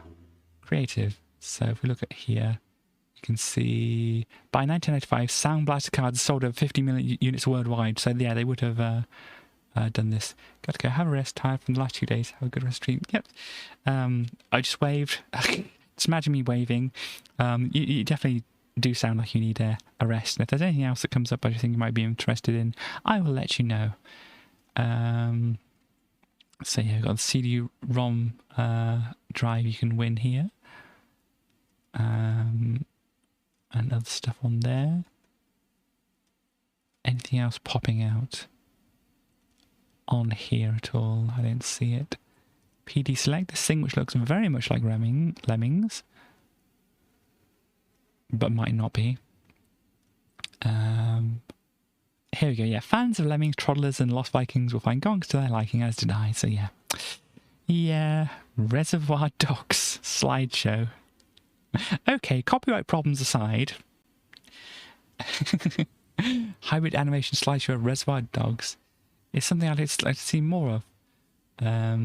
Yeah, but copyright problems aside, of course, here. And yes, it's very, very famous scene. The question is far too tempting not to ask, but what's going on here? Indeed. Copyright problems aside, though, and also copyright problems aside, here's some Wile E. Coyote stuff going on here. And this is Master Blaster, which I think we've seen a demo of previously. Or it's not a demo, it's going to be like the full version of it probably on a disc somewhere. Oh gosh, this is Thomas the Tank Engine. What happened, Thomas? Oh my gosh. Okay, this looks like somebody will be able to correct me, especially with like this here, I think. Is this The Nightmare Before Christmas? Or something like that. But yeah, there you go. There is that. Copyright problems aside. Oh gosh, this is looking a little sus down here, isn't it? I hereby name this creature Little Sus. Anyhow, moving on. What else do we have? This is a very long box, isn't it? The floppy drive comes in this very, very long box. Oh, seriously, me. Here we have a car, a very fancy looking car.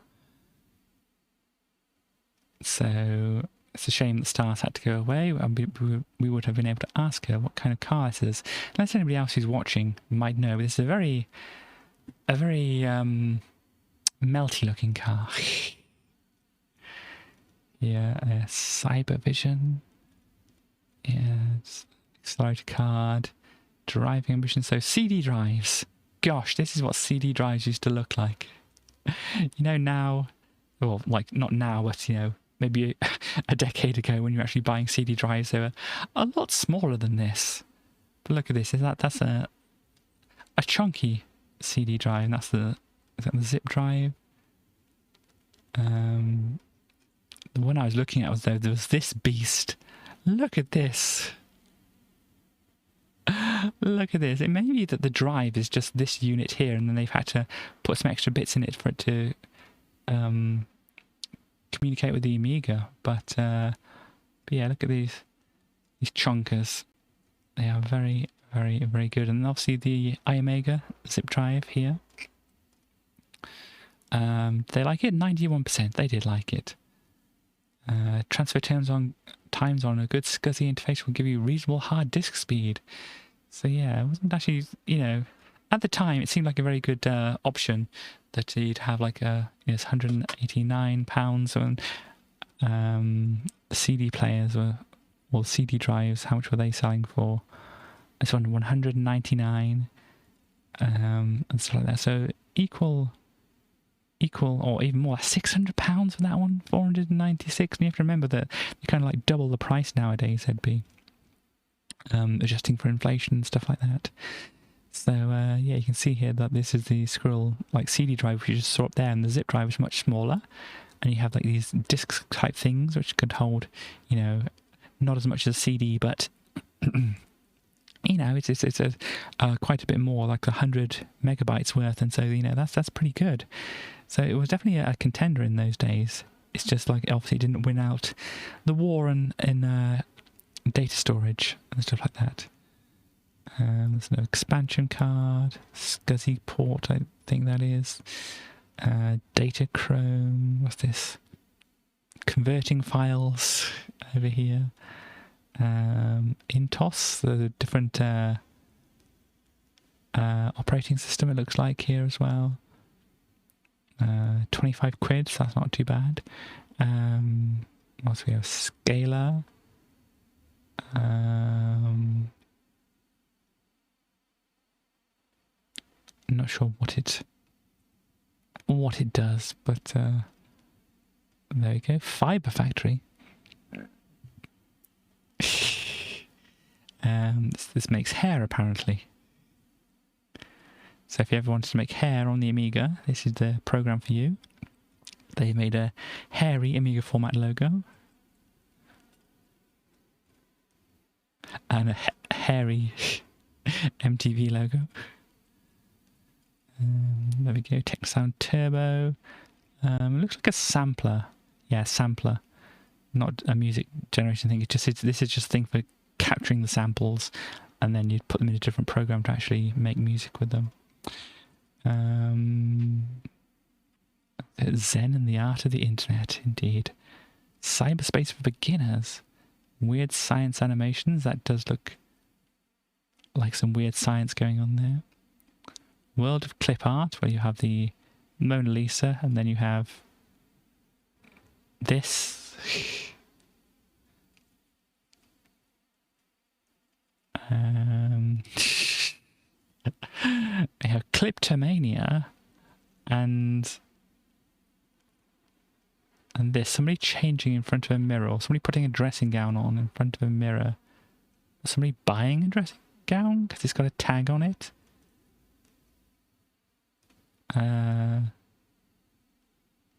Okay. Clip art. This is the clip art of a shoe.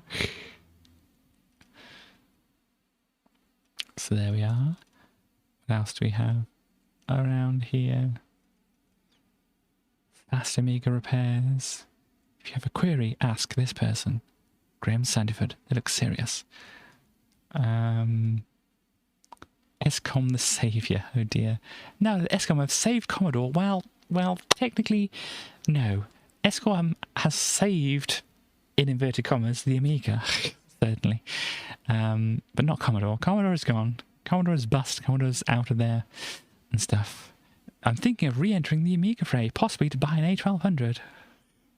Should I buy an A1200 immediately? And what hard drives for the PC so much cheaper than or why are hard drives for the PC so much cheaper? And the only way you can convert an old A600 to an AGA machine? Don't think so. Why do Amiga still have that crap bulky power supply? What do they say? So deciding to buy it, it's basically the same as deciding whether to buy any computer hardware. So yeah, and why are hard drives for the Amiga so much more expensive? The usual reason for the difference is the Amiga and the PC markets are still quite different. Pretty much every PC owner has a hard drive, or relatively few Amiga owners do. And is there any way you can upgrade an A600 to an AGA machine? I thought not, and it says I'm afraid not. You need to upgrade the CPU as well and the graphics chipset, and yeah, so it's not going to be done unless you fancy desoldering everything, which probably still wouldn't work. Why do Amiga still have that crap bulky power supply? If I believed in evolution, I'd probably say the PSG was used as a defensive weapon.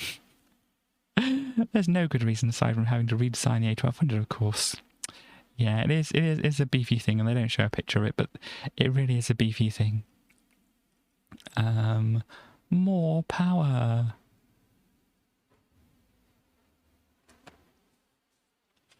So, what else do we have? Some fonts and things like that, virtual space, whatever. Looks like a sound sampler of some kind, a scanner thing, hand scanner. As I say, awful Amiga Net stuff, mailbag. Say anything interesting over here?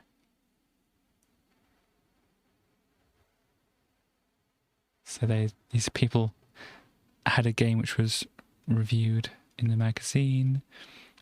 The Mad Professor. Indeed, they do look like a mad professor. What else do we have here?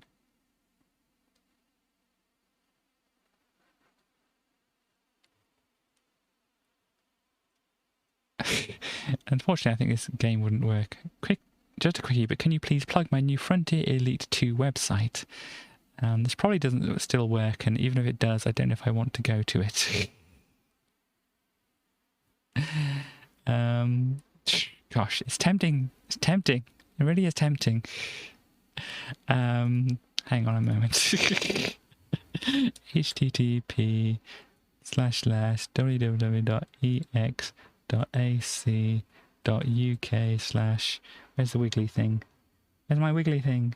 I've lost my wiggly thing. Oh, there it is. Wiggly thing. GE94 SAJ/ frontier. Oh, sorry, if I spell right, frontier.html. I'm guessing it's not going to be active now, but there's a possibility we can use the Wayback Machine to find it. But let's have a check here. Let's do it right on the internet and see how.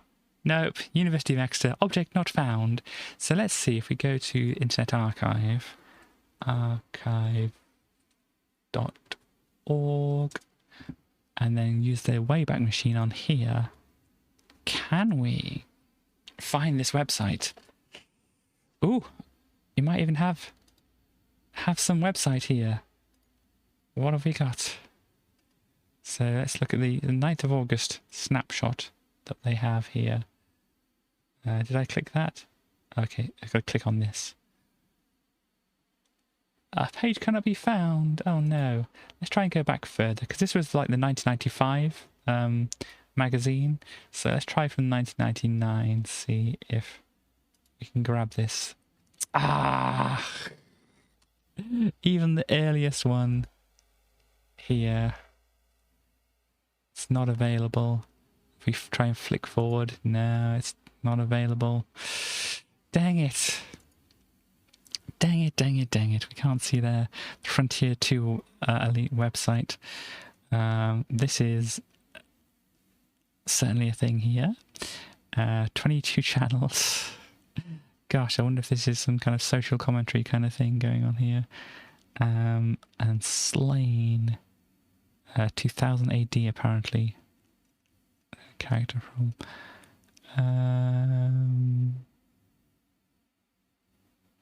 So let's have a look at what else we have here then. Pinball Prelude. Wow, it has a dinosaur in it as well. Nice. Anything else? Can you bear it? So these are like the back issues, I think, here. Free? Book offers free? Choose one of these books free of charge when you buy one of the 6 best. Of course, it's that kind of deal. It's not really free. It's only free if you buy it. So it's basically, these need to get out of our warehouse. And such. And this is the same thing that was last time, the arachnophilia thing here. The cover disc, 12 commandments. So yeah, arrays up, down, left, right, directions, them to wait, foot, commands the timekeeper lining up to jump. They can jump! I didn't realise that was jump. That might have helped. So yeah, apparently there's a jump control. There, span action item, aggression, engaging fighting, pause the whole game, restart, and so on. Yeah, so jump. I think that's what I was missing. I didn't realise that was jump. Of course, it doesn't look like a jump kind of thing, is it, with a footprint?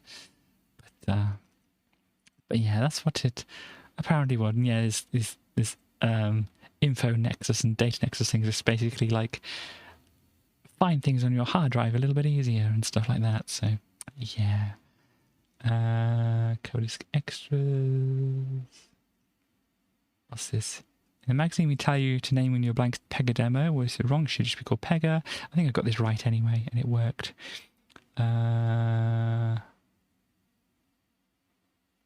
People with things can't decrunch it. I mean, we managed to have a look at that when it came up, so that's okay.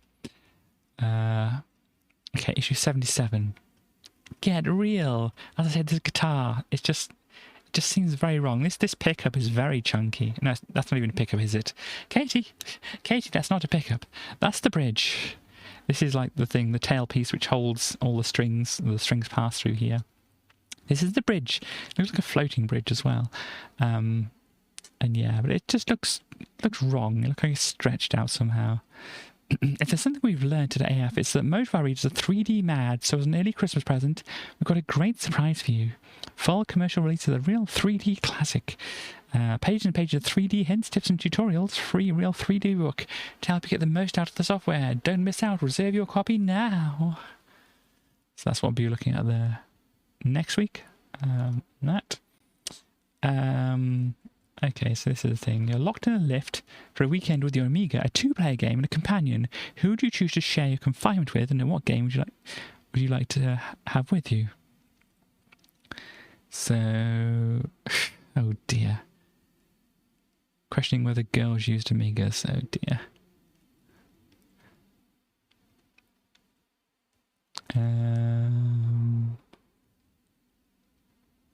Let's see if they say anything interesting.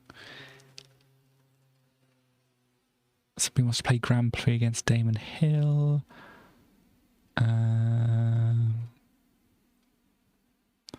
Arnold Schwarzenegger, and they want to play Monkey Island 2. These could be used to wedge the door open while Arnie and I do a runner. Indeed. But there you go. Now that so many publishers are putting their efforts into developing so-called interactive movies, which existing film would you like to see remade as an interactive movie for you to star in on your computer? That's the next question they've got. They say Sound of Music or RoboCop. Two very, very different things there. But yeah, there we go. That's the end of the magazine and such like that. So, there we go. Actually, this ended up being quite short this time. I didn't have any waffle to go through the games. We didn't take a long time to play the games, and we got through the Amiga magazine fairly quickly. So yeah, that's what we've got. Sometimes things end up shorter than others. But obviously, I can't necessarily plan to put more stuff in and such like that. So, yeah, there we go. That is that. I have no preamble or postamble, wasn't it, to do either. So yeah, I think it's probably best just to leave it off there. I'm hopefully going to be streaming on Friday. Hopefully we can have a look at some of the bug snacks, because I was hoping we could do that last week, but that didn't happen. So I think things should be roughly okay to do on Friday, hopefully. I don't want to give any firm things about that, but it's feeling better that it's, or feeling more likely that it's going to be on Friday this week than it was any other weeks previous to this over the last month or so. So yeah, we can get to the bug snacks and hopefully get through that.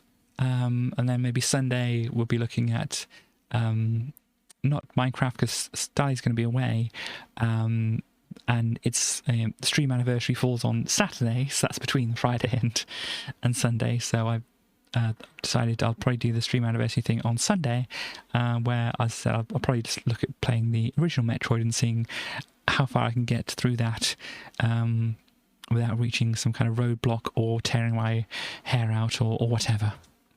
So yeah, hopefully I should be back on Friday, as I say. I will play out with a song. Which song do I want to play? Let's play that song.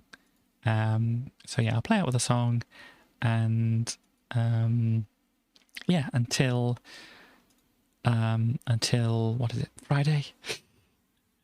I shall see you next time. Bye bye.